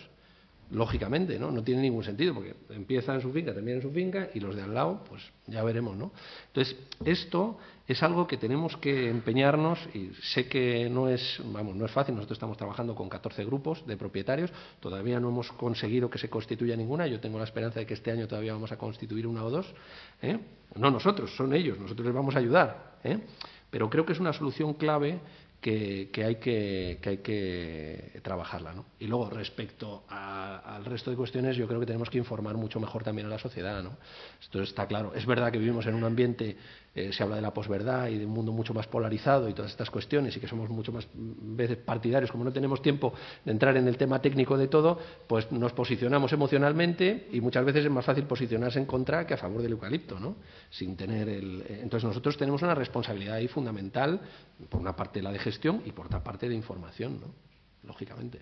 Entonces hay una didáctica con los propietarios, José, además para la social, ¿no? La mediática. Sí, bueno, la didáctica es fundamental. Una organización como la nuestra se basea en eso. Nosotros somos técnicos que estamos a disposición. Primero, somos una asociación formada sin ánimo de lucro, por una directiva, que son los propios propietarios que se agrupan, tienen su asamblea, tratan sus problemas, los analizan. Hay a veces que se explica que existe una asociación de propietarios, hay varias, más de una, pero en Galicia estás acostumbrada a asociaciones culturales, asociaciones de padres, pero no de propietarios o de gestión del monte. Entonces es fundamental. Necesita más apoyo ese tipo de entidad, pero también la gente se tiene que animar. Los propietarios, aquellos que no se dinamizan, tienen que animarse a pertenecer o a constituir una de dos, ¿no? Porque las sinergias, que es lo que comentaba Olivero, Alejandro, las sinergias es la única manera. Pero es que las agrupaciones, nosotros también apostamos muy claramente por el tema de las agrupaciones, pero no es nada novedoso. O sea, a nivel político, todo para meternos en la llaga, ¿no? A nivel político todos van a defenderla, porque ya lo defendieron. Ya hubo el modelo de la SUSFOR, después el modelo de la SOFOR, y ahora las agrupaciones de gestión forestal conjunta, que intenta ampliar y recoger todas las posibilidades, simplificando todas las trabas que históricamente se fue mirando de que daban las agrupaciones. Y la parte interesante es que ahora mismo la legislación que salió se va ajustando y se está escuchando, por lo menos lo podemos decir, se está escuchando a los propietarios y también a la industria para poder dar el salto y que esas figuras sean prácticas y se lleven a cabo. O sea, eso es importantísimo. O sea, los miembros legislativos ya están. Se podrá ir mejorando. Ahora mismo tenemos unas propuestas de fiscalidad de la Asociación Forestal de Galicia presentadas en el Ministerio de Madrid para facilitar y favorecer la fiscalidad de los propietarios, tanto comunidades como propietarios particulares, porque por mucho que se crea, el sector forestal al propietario le da el roto por el descosido. Porque siempre vas al monte y cortas unos 4 pinos o 4 eucaliptos. Oye, pero los tuviste que plantar, los tuviste que cuidar. Hubo unos gastos durante aunque no fuera tu generación, fue la anterior. Pero hubo unos gastos, la familia invirtió en ese monte. Entonces, a nivel fiscal hay que tener en cuenta ese gasto a lo largo del tiempo, no en el momento de la corta, en el año de la corta, que es la perversión fiscal que tiene la gestión, para el propietario, la gestión del monte, ¿no? Entonces, la agrupación pues es una figura para, sobre todo, movilizar aquellas superficies que están en abandono o aquellas superficies de menos entidad, ¿no? Y básicamente es lo que se hacía antes, cuando nos juntábamos todos el vecindario para ir a echar las patatas de todo el barrio. Pues esto es lo mismo, tenemos que dar el salto de los marcos, que aquí en Galicia es muy importante, ¿no? De que no te va a desaparecer tu propiedad, que la vas a seguir manteniendo. Pero eso es didáctica. Y sin eso se está trabajando. Y es el futuro, no hay otra posibilidad. Sobre todo en aquellas zonas donde hay más micropropiedad, más pequeña, y en aquellas zonas donde casi no queda gente que atender el territorio. Porque es otra gran verdad, ¿no? Si el territorio no está vinculado con una población, no existe territorio, con todo lo que puede implicar eso.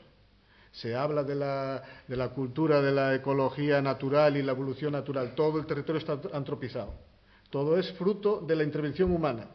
Todo. Para bien o para mal.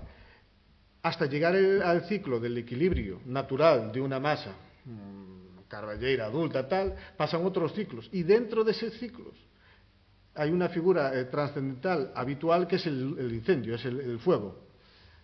Entonces, queremos vivir con esa situación permanente de riesgo de que en ese ciclo, hasta llegar al clima, tengamos que sufrir todas esas perturbaciones, cuando ya no estamos acostumbrados y ya alteramos suficientemente todo el medio.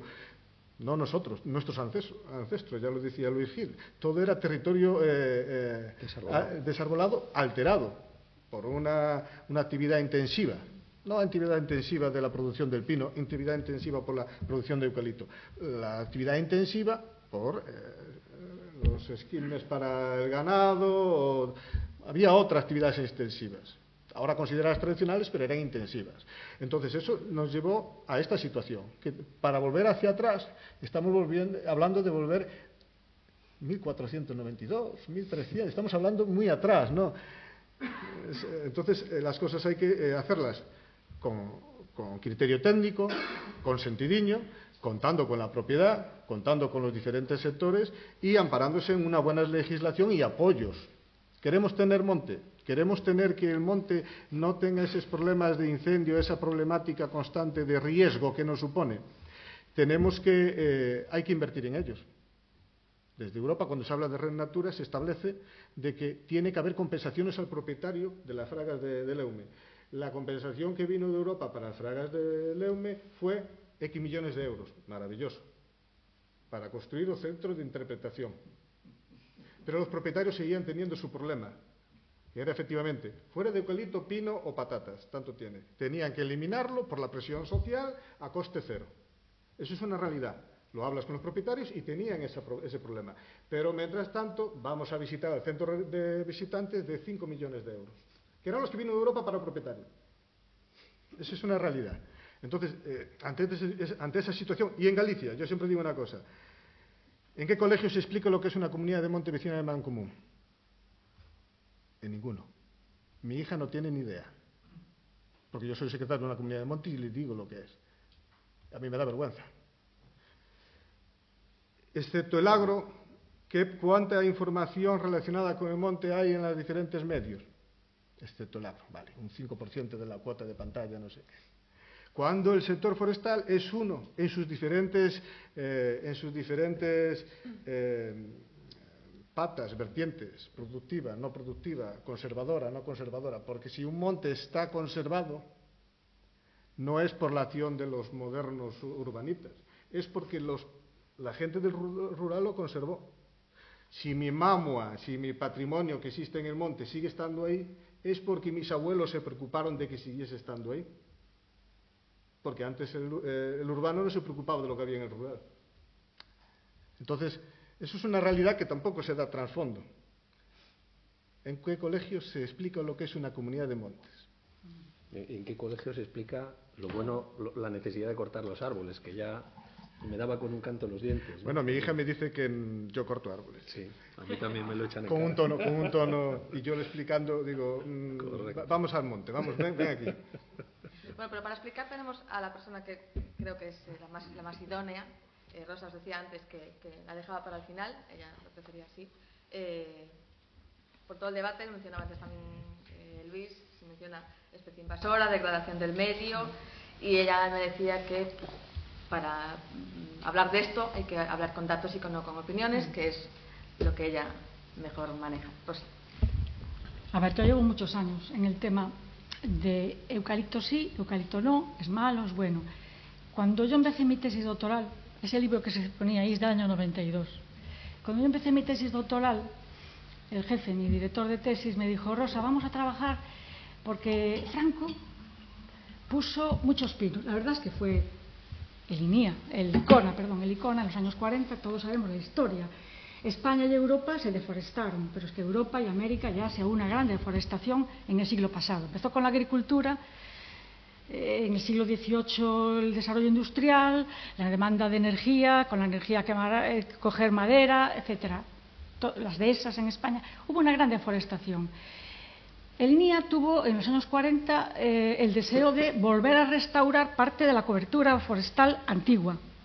Efectivamente, lo hizo a mansalva. Y por lo tanto, mi director de tesis decía es que en esta época se pusieron muchos pinos, es verdad, eran pinos, no era el pino pinaster, el pinus radiata en muchos casos, no era todo pino autóctono el que se puso en Galicia, aunque en Galicia hay pino autóctono, como decía Luis, pero efectivamente fue una decisión política masiva. Ahí empezó quizá uno de los problemas de la fobia a todo lo masivo impuesto. Todo lo masivo impuesto. En todo caso, yo era una principiante que, bueno, me dice, y ahora están poniendo eucalipto, mi jefe, ahora están poniendo eucalipto, y claro, esto es una especie nociva para el suelo y para el medio ambiente en general, el agua, la contaminación, son especies invasoras, todos los tópicos. Y por lo tanto, tenemos que tener datos, porque sin datos no podemos dar explicación a estas palabras que se vienen señalando. Y por lo tanto, tenemos que tener datos. Bueno, pues yo empecé mi tesis para obtener datos y lo que tuvimos fueron datos, lo que hoy sabemos. Lo que tuvimos en esos años fueron datos que no pasaba nada. Entonces, han pasado bastantes años y yo quería empezar por el final.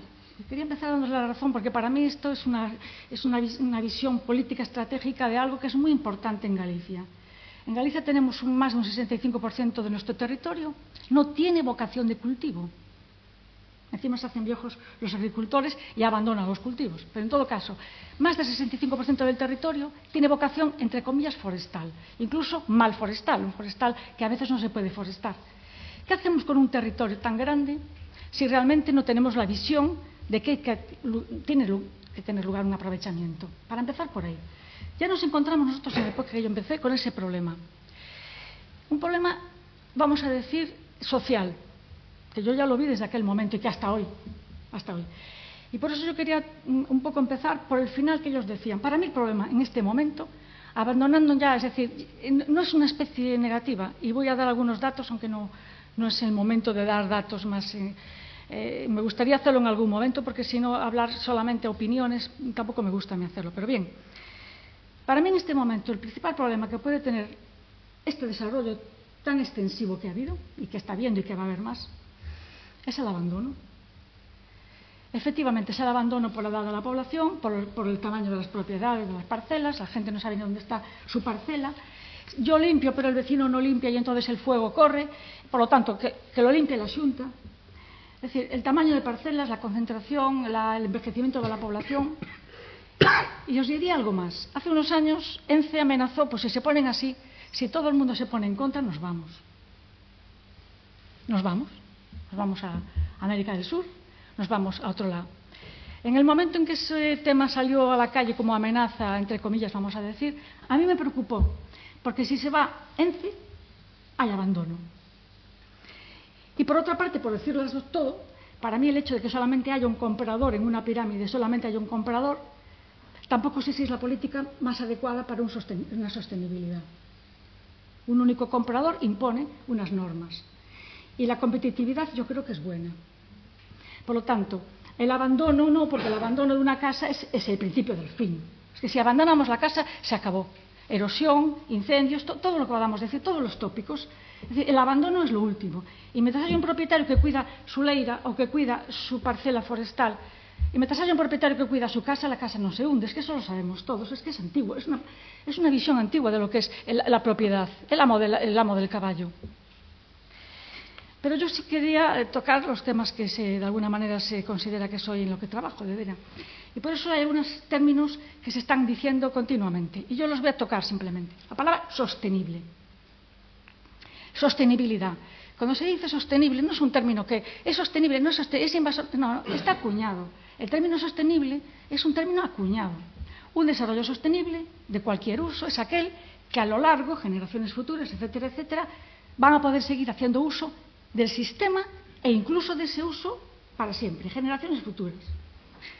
Pues bien, en este caso, la sostenibilidad de esta plantación, de este tipo de plantación, vamos a decir, controvertida. Antes era glóbulos, ahora nítens, o antes fue pinaster, ahora viata. La sostenibilidad, como la sociedad no lo quiera, y lo tocaba antes José, como una sociedad sea enemiga de pan bendito, no es sostenible. Es por eso que la política del conocimiento, y sobre todo cuando tienes datos de que no genera problemas, hay que seguirlo diciendo. Porque como la sociedad se empeña en decir es malo, es pirofítico y es invasor, entonces como una sociedad no acepte un uso, nos podemos olvidar. Porque no es sostenible. Es curioso que la sociedad gallega, en los años que yo llevo trabajando y pensando, porque llega un momento que los datos ya te sobran, el agua es buena, y ya no tienes por qué estar diciendo que la gente se tiene que vacunar, no tienes que estar repitiéndose en el plan, porque si no, no investigaríamos nada nuevo. Y a mí el tema un poco me aburre porque ya está sabido para mí. Bien. Pero claro, te pones a pensar, ¿por qué sigue siendo este problema? ¿Por qué yo voy al País Vasco a dar una charla por este tema de Teo, que trabajé en el informe, que por cierto pues nos dio la razón? Porque en el País Vasco, cuando llego, la prensa en la que se me recibe, me leo a mí mismo diciendo algunos científicos pagados. Es decir, igual que en tu conferencia parecía que de alguna manera para ti el ecologista puro y duro tiene una intención. Es que yo, cuando fui al País Vasco a dar una clase sobre suelos y medio ambiente, se me consideraba una intención, es más, previo pago. Así que estamos en una situación muy incómoda, en donde es mejor eliminar todo este tipo de cuestión y pensar, bueno, ¿por qué? ¿De dónde viene esto? Hay una parte social. Es curioso que en Galicia, y yo vivo también en el ambiente rural, en Galicia hay una visión social, cultural, en donde se permite que al cultivo se le permite todo. Al cultivo se le permite que no sean especies autóctonas, el maíz no es autóctono, la patata no es autóctona, son grandes consumidores, requieren en Galicia, en calantes, fertilizantes, que eso contamina, plaguicidas. Tenemos en los suelos de cultivo de toda España, en los análisis yo trabajo en contaminación de suelos contaminados enormemente, pero por los fertilizantes, por los plaguicidas. Algunos plaguicidas que se están encontrando ahora en Galicia en algunos suelos de cultivo, es que no se sabe nada de ellos, porque cada año se producen 1000 nuevos productos, se prohíben unos y se generan otros, y hasta que no se prohíban se añaden a los suelos como plaguicida. En fin, hay una permisividad social, un concepto social de que en el suelo de cultivo cualquier cosa, porque hay una mentalidad productivista. Da igual maíz, da igual patata, da igual cualquier cosa que no sea autóctona. Sin embargo, en el monte, y casualmente en Galicia, todo lo que tenemos es terreno de monte, en el monte la sociedad, no sé por qué, a lo largo de los años y de los siglos, la sociedad gallega no tiene una idea del monte como posible productor de riqueza, sino que la mentalidad es, en principio, en el monte, déjalo como está. Y en el País Vasco, os diré, que estuve hace un par de meses, es abandonar como esté. Es decir, ni siquiera limpiar. Ni siquiera limpiar. Hablo de la administración. De la administración. No nos permite, el curso que yo daba era para ingenieros de montes, y dice, bueno, muchas veces la administración misma es que no nos deja a nosotros mismos que entremos ni a limpiar. O sea, es el colmo de decir, la naturaleza ya sola. Bueno, acabamos de ver ahora unos ejemplos, ¿no? La naturaleza ya sola. Pero es que el gallego también en parte, el rural, hay una gran parte del rural que tiene también un concepto de como peco por querer sacar producción al único recurso que tengo, que es el 65% del territorio de Galicia. Entonces, ¿es malo o es bueno?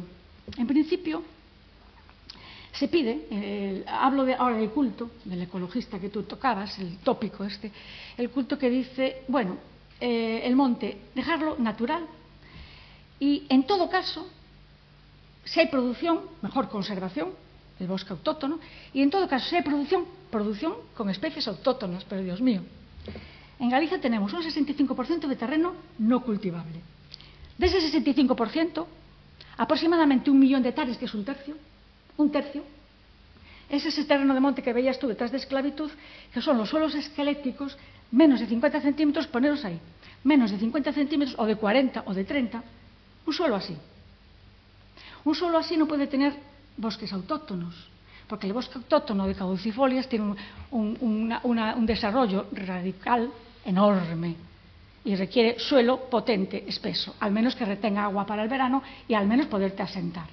Es por eso que el territorio de Galicia normal, natural, hay un millón de hectáreas aproximadamente, un tercio, que era dedicado a matorral. ¿Por qué? Porque no había suelo útil.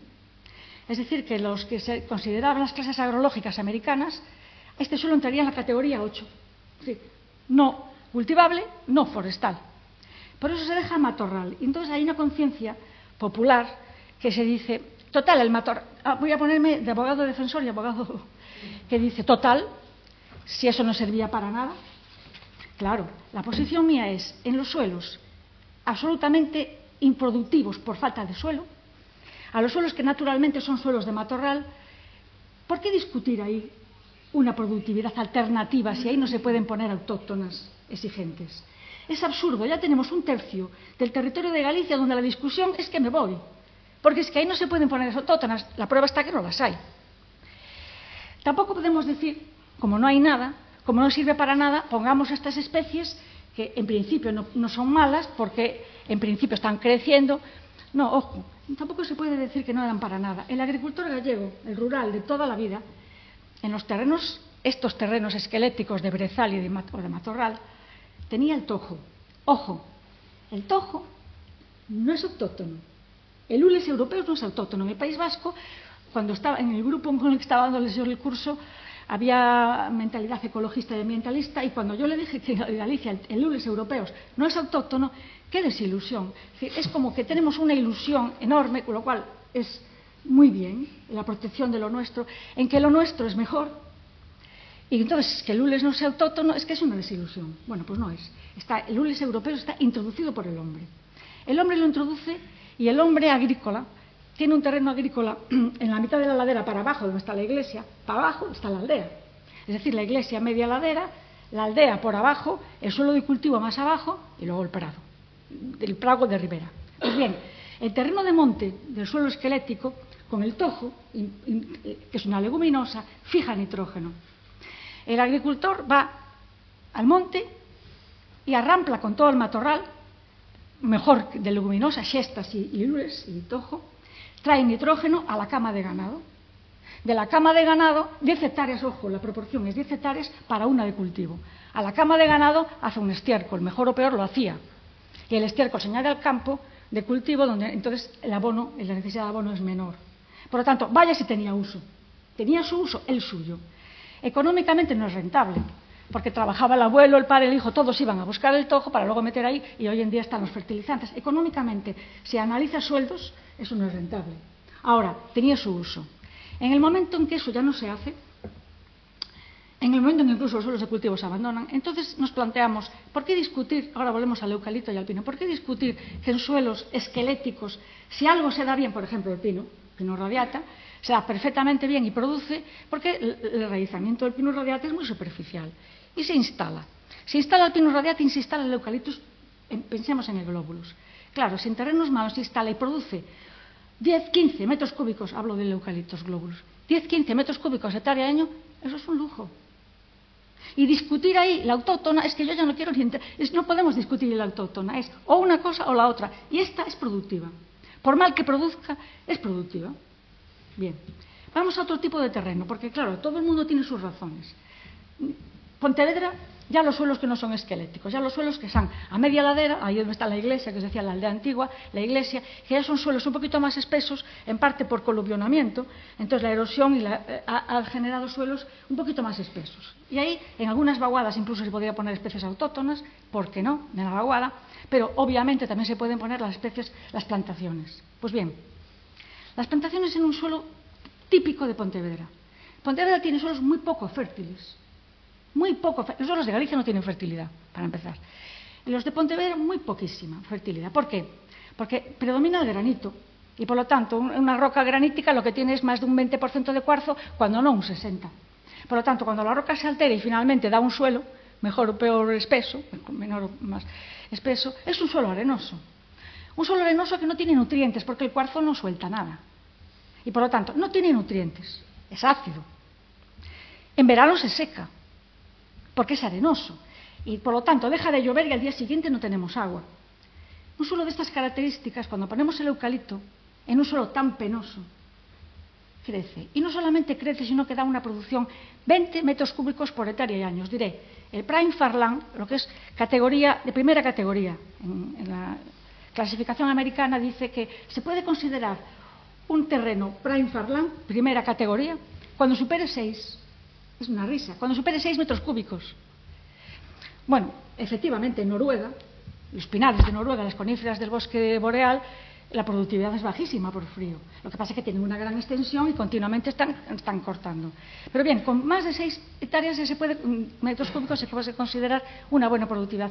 Si un eucalipto y un pino, pero si un eucalipto en un terreno de Pontevedra, seco, arenoso, ácido, sin nutrientes, el agua que corre, porque encima aquí llueve, el agua que corre en un terreno forestal de Pontevedra, os podéis decir que el análisis que nos da es agua destilada.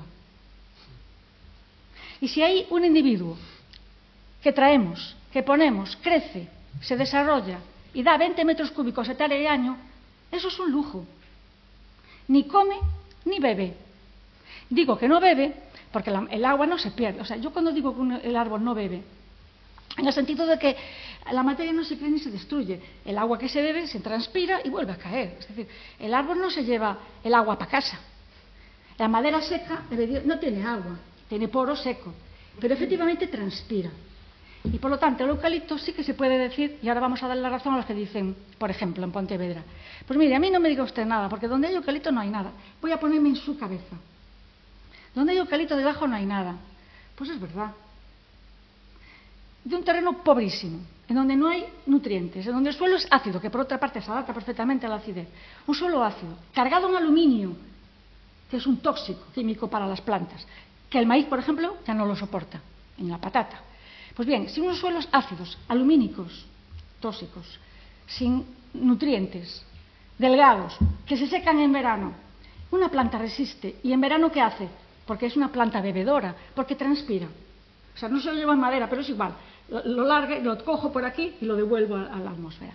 Muy bien, transpira. Si en verano es capaz de cerrar estomas y se aguanta. Si de noche en verano, como las condensaciones nocturnas y sobre todo en la costa atlántica, hay humedad, la saturación del aire, afortunadamente, para nosotros, que nunca lo decimos, la saturación del aire, que sabemos que es muy alta, de la humedad, es tan alta y este tipo lo aprovecha. Por eso yo digo, yo no lo llamo invasor, yo lo llamo superviviente. O sea, yo ya voy más a ponerme en contra, es un superviviente. Que efectivamente se te mete en casa como un perro payairo, sí, lo puedes quitar, quítalo. Porque esa es otra palabra absurda. Es decir, donde hay eucalipto no hay nada. Palabra invasora. Esa palabra tiene también una connotación científica. Un invasor no es lo que tú creas. Un invasor está perfectamente descrito, que es científicamente una especie invasora. Y las hay. Por ejemplo, yo entiendo que la acacia es invasora. Una especie invasora, tal y como dicen los requisitos de ser especie invasora, es aquella que no la quitas. O sea, que como la pongas, olvídate, ya no la quitas más. El eucalipto lo pones y lo quitas. Y quitas el tocón y pones otro si quieres, o pones otra cosa. No es invasor. La semilla, efectivamente, como decía Luis, la semilla del eucalipto no vuela y se extiende de manera que eres incapaz de quitártela de encima. No, el eucalipto lo puedes manejar. De hecho, se habla del manejo. Es más, hoy en día ya se habla más del manejo. Un mal manejo, un buen manejo. Ah, ya me estás hablando del manejo. Luego aceptas que no es invasor, porque te estás aceptando que se puede manejar. Hoy lo criticamos por invasor y mañana porque mal manejo hacéis los forestales. ¿Qué mal manejo hacéis? Entonces se puede manejar. Bien, debajo del eucalipto no hay nada. ¿Cómo que no? No estamos diciendo que el tojo es una de las... Hay que limpiarlo, porque si, donde hay tojo, eucalipto y pino, cuando prende mecha el tojo se incendia todo. Entonces puede vivir el eucalipto con el tojo. ¿En qué quedamos? ¿No permite nada o dice yo aquí con todos? Yo aquí con todos. Por lo tanto, si sigo en Pontevedra, efectivamente, en Pontevedra, si tengo un terreno seco, si el eucalipto puede cerrar estomas y seguir viviendo y ya llegará el otoño para seguir creciendo, y crece, y crece. Y doy una buena productividad. Hombre, no esperes que además debajo del eucalipto tengo un prado. Porque eso ya es mucho pedir. Y por eso el que dice, es que debajo del eucalipto no hay un prado. Bueno, pero tienes el eucalipto. No hay un prado. Es que si tuviese un prado, tampoco podrías tener un maizal. Tendrías un prado. En este sentido llama la atención esta visión que tenemos contra una plantación, cuando en Jaén tenemos los olivos. Es la plantación más nociva que ha habido por mala gestión. Las máximas cárcavas de erosión se dan en los olivos. Pero es que la cultura, culturalmente, socialmente, porque yo también me meto dentro de esa cultura, esto es bueno, esto es malo, este paisaje me gusta y entonces ya es bueno. Es que Jaén, tal y como se manejaba los olivos en Jaén, las cárcavas de erosión, por mal manejo, por un manejo con un arado y un subsolado exagerado y las erosiones posteriores, eran terribles. Pero es que allí está aceptado esa plantación, mientras que aquí esta plantación de momento no está suficientemente aceptada. Cuando uno crea un problema, si el manejo es adecuado. Pues bien, otro tópico. Sí, ya termino. Otro tópico. Debajo del eucalipto no hay nada, efectivamente todos lo podemos. Otros son los incendios. Seguimos con lo mismo. Quien se seca es el suelo. Quien se seca es el suelo. El eucalipto está allí pasivo y lo soporta. El eucalipto no es el que prende el fuego lo prende o la persona o simplemente se prende solo. En el momento que un suelo no esté bien gestionado, que no se haya hecho una buena limpieza y que haya fuego, hay fuego en Pontevedra. Sin embargo, es cuando hay una persona que favorece el eucalipto en la misma reunión, por eso quería terminar con esto, te dice, yo no estoy de acuerdo con esta persona que ha dicho esto, porque yo es donde vivo yo, y también tiene razón, estamos hablando de La Coruña, donde vivo yo, claro que hay eucalital, y te ponen la foto. Hay eucalitales y ves el eucalital y el prado, entre los árboles el prado. Y no hay incendios. Por lo tanto, yo no estoy de acuerdo con la persona que acaba de hablar porque aquí no hay incendios. Perdone, es que en La Coruña los suelos son fantásticos. Son esquistos, con más de 1 metro de espesor, que retienen humedad, que el suelo no se seca en verano, por eso no hay incendios. Enormemente fértiles. Allí la producción de eucalipto puede ser 40 metros cúbicos o más por hectárea. Es un lujísimo. Ahí es donde yo ya me plantearía, bueno, ahí vamos a discutir, porque donde puedo poner con esa productividad un eucalipto, ahí sí que acepto la discusión de alternativas, porque no prado, leche, vaca, carne, porque hay quien lo dice, y yo digo, se puede dar ahí la alternativa, aquí no, pero allí sí. Y donde puedo poner una especie de producción, también puedo poner una de conservación, o simplemente mantener la conservación, sí. Porque en los terrenos en donde son buenos para todo. No hay incendios, hay una gran fertilidad, puedo haber prado a la vez que el eucalipto, porque el eucalipto no estorba, y no le estorba, si hay agua hay para todos. Y por lo tanto también tiene razón el que dice, favoreciendo el eucalipto, donde hay eucalipto puede haber de todo, depende del sitio. Y allí no hay incendios.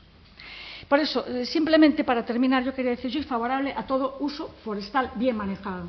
Y para mí el problema está simplemente, porque los datos en los que me pedía mi jefe, que ya hace mucho tiempo que se murió, es decir, no es acidófilo. Es decir, aquí ni el pino ni el eucalipto son acidófilos. ¿Y de dónde viene esta idea? Pues viene de los franceses. Cuando nosotros empezamos a estudiar, los franceses decían que el pinar era acidófilo. Debajo de un pinar ponéis un cacharro y recogéis el agua que percola la cubierta y sale el pH 4,5, sí. Los exudados de la cubierta de un árbol, de cualquier árbol, es ácido, sobre todo en el pino, porque el contacto entre el agua de lluvia y la cícula de pino es tan denso, es tan densa, tanto contacto con ácidos orgánicos que el agua sale pH 4. En cuanto llega al suelo, el suelo lo neutraliza. Solo tiene poder tampón, que llamamos los edafólogos. Y por lo tanto no es acidófilo, no come más que otros. Es más, yo siempre digo, no come, si no hay. Si donde yo estudio el suelo no hay nada, no come, es que come piedra. Porque yo soy muy exagerada en la defensa. Tú puedes ver un eucalipto metiéndose la raíz en una falla, una microfalla en el suelo entre roca, y tú dices, ¿y este qué come? Pues del agua que percola, come, bebe y no sé, come piedra. Por eso soy defensora. Pues bien, para los que defendemos el sistema forestal en Galicia, hay los últimos datos en los que yo estoy trabajando, yo estoy trabajando en el carbono. Y sobre todo en la fijación de carbono. Hoy es el tema. Por eso el otro tema ya para mí ya no es tema. Este es el tema. Pues bien, fijaros, os voy a dar un dato. Siempre se dice que la fijación de carbonos, el uso del suelo forestal debe de ser prioritario, por eso debemos de seguirlo diciendo, debe de ser prioritario porque toda Europa así lo considera, incrementar la superficie forestal por la fijación de carbono. La fijación de carbono, incluso aunque ese árbol se quemara después. Es lo comido por lo servido, vale, de acuerdo, pero por lo menos no estamos quemando carbón fósil. Pues bien, primero la fijación en árbol y después la fijación en suelo. Entonces, en todos los trabajos de edafología en los que estamos trabajando ahora, siempre se habla de lo mismo. El árbol cede la hoja al suelo, por eso un buen manejo es dejar los restos. Dejar los restos de la tala, no la madera, que es un hueso, sino los restos de hoja. Pues bien, dejar los restos en el suelo, ¿por qué? Porque la incorporación de carbono al suelo, es decir, no retirar la incorporación de carbono al suelo, genera luego una descomposición que todos conocemos, y los suelos de Galicia, los gallegos, sabemos que tenemos un suelo oscuro, de humus. Pero fijaros, siempre se dice, ¿y por qué el suelo fija carbono? Se suele decir lo mismo, por una cuestión de clima. Llueve, hay humedad, hay calorcito en verano y los microorganismos descomponen aquello lentamente y va dejando un humus en el suelo. Y el humus se considera que es fijación de carbono. Pues bien, cuando yo comparo los suelos de Cantabria y del País Vasco, mismo clima, misma producción, poneros eucalipto, glóbulos, nítines, el que queráis, pino, el que queráis, la misma producción en Galicia y en el País Vasco y Cantabria. Es decir, el aporte al suelo es el mismo, porque climáticamente crecen igual y climáticamente aportan la misma cantidad de hoja. Ya por esa situación tendríamos que tener el mismo aporte en el suelo. Consideremos que es así. Yo entiendo que es así. Pues bien, la España árida no tiene carbono en el suelo. Murcia, Cartagena, Subo, Madrid, Soria, no tiene carbono en el suelo. Empezamos a llegar a las zonas húmedas y empezamos a tener carbono en el suelo, lo que llamamos la fijación de carbono, que hoy se nos habla de que hay que hacerla. Pues bien, Cantabria, el País Vasco, Galicia. Y diríamos, en principio, pues ya que tener la misma cantidad de carbono. Mismo clima, mismo aporte, yo estoy diciendo el mismo aporte, mismo tipo de plantación, misma densidad de plantación, misma edad de la plantación, mismo todo. 3% de carbono en País Vasco, en Cantabria, en Asturias, 8 o 9% en Galicia. Mismo clima y misma producción, y mismo aporte. Y misma actividad biológica del suelo. Los bichos son los mismos y funcionan por clima. En Galicia tenemos unos suelos muy malos, alumínicos, os lo nombré antes. Precisamente ese aluminio tóxico de los suelos de Galicia, casualmente, hace una combinación, el aluminio tiene carga positiva, hace una combinación muy particular entre el aluminio del suelo ácido, el aluminio soluble, el tóxico, el catión, hace una combinación con la materia orgánica que tiene carga negativa. Y en la medida que el microorganismo va dejando el carbono en el suelo como materia orgánica, como humus, es captado por el aluminio de los suelos ácidos de Galicia. Esta captación es lo que yo llamo fijación. Es una captación de tal estabilidad que ese aporte queda junto con el aluminio años y años y años. Hemos datado carbono del suelo de 6.000 años, cuando se supone que la edad del carbono del suelo son 200. Es decir, la fijación de carbono en los suelos de Galicia es enorme. Puede ser 10, puede ser 11, comparándolo con 3, no digamos con 0,2 en Murcia. Y eso es una ventaja. Yo solo pasé a la Xunta como dato para mí, porque a nosotros mismos nos sorprendió que los suelos de Galicia, precisamente por ser ácidos y alumínicos, tengan esa fijación. Eso es verdadero secuestro. Eso es secuestro. Porque el carbono del suelo, el que hoy como y ahí estoy un rato dejando el resto, un residuo, unos años, eso no es secuestro, eso es un balance más o menos lento. Secuestro es cuando tú tienes un carbono datado de 6.000 años. Y cuando resulta que para el mismo clima, la misma productividad, el mismo aporte de materia orgánica, yo tengo 12. Y estos señores tienen 3. Eso no es un secuestro. Y eso solamente lo da el terreno forestal. Y por eso quería terminar con esto. Es que tenemos que hacer, digo yo, oportunidad. Lo que decía que yo ponía en el libro. Efectivamente, lo que para unos es un problema, para otros es un mal menor, para mí es una oportunidad. Y con esto ya... Que ya les gustaría tener a los nórdicos, por cierto, ¿verdad? Mil gracias, Rosa. José, Alejandro, ha sido un placer, de verdad. Ha sido un lujo la última intervención.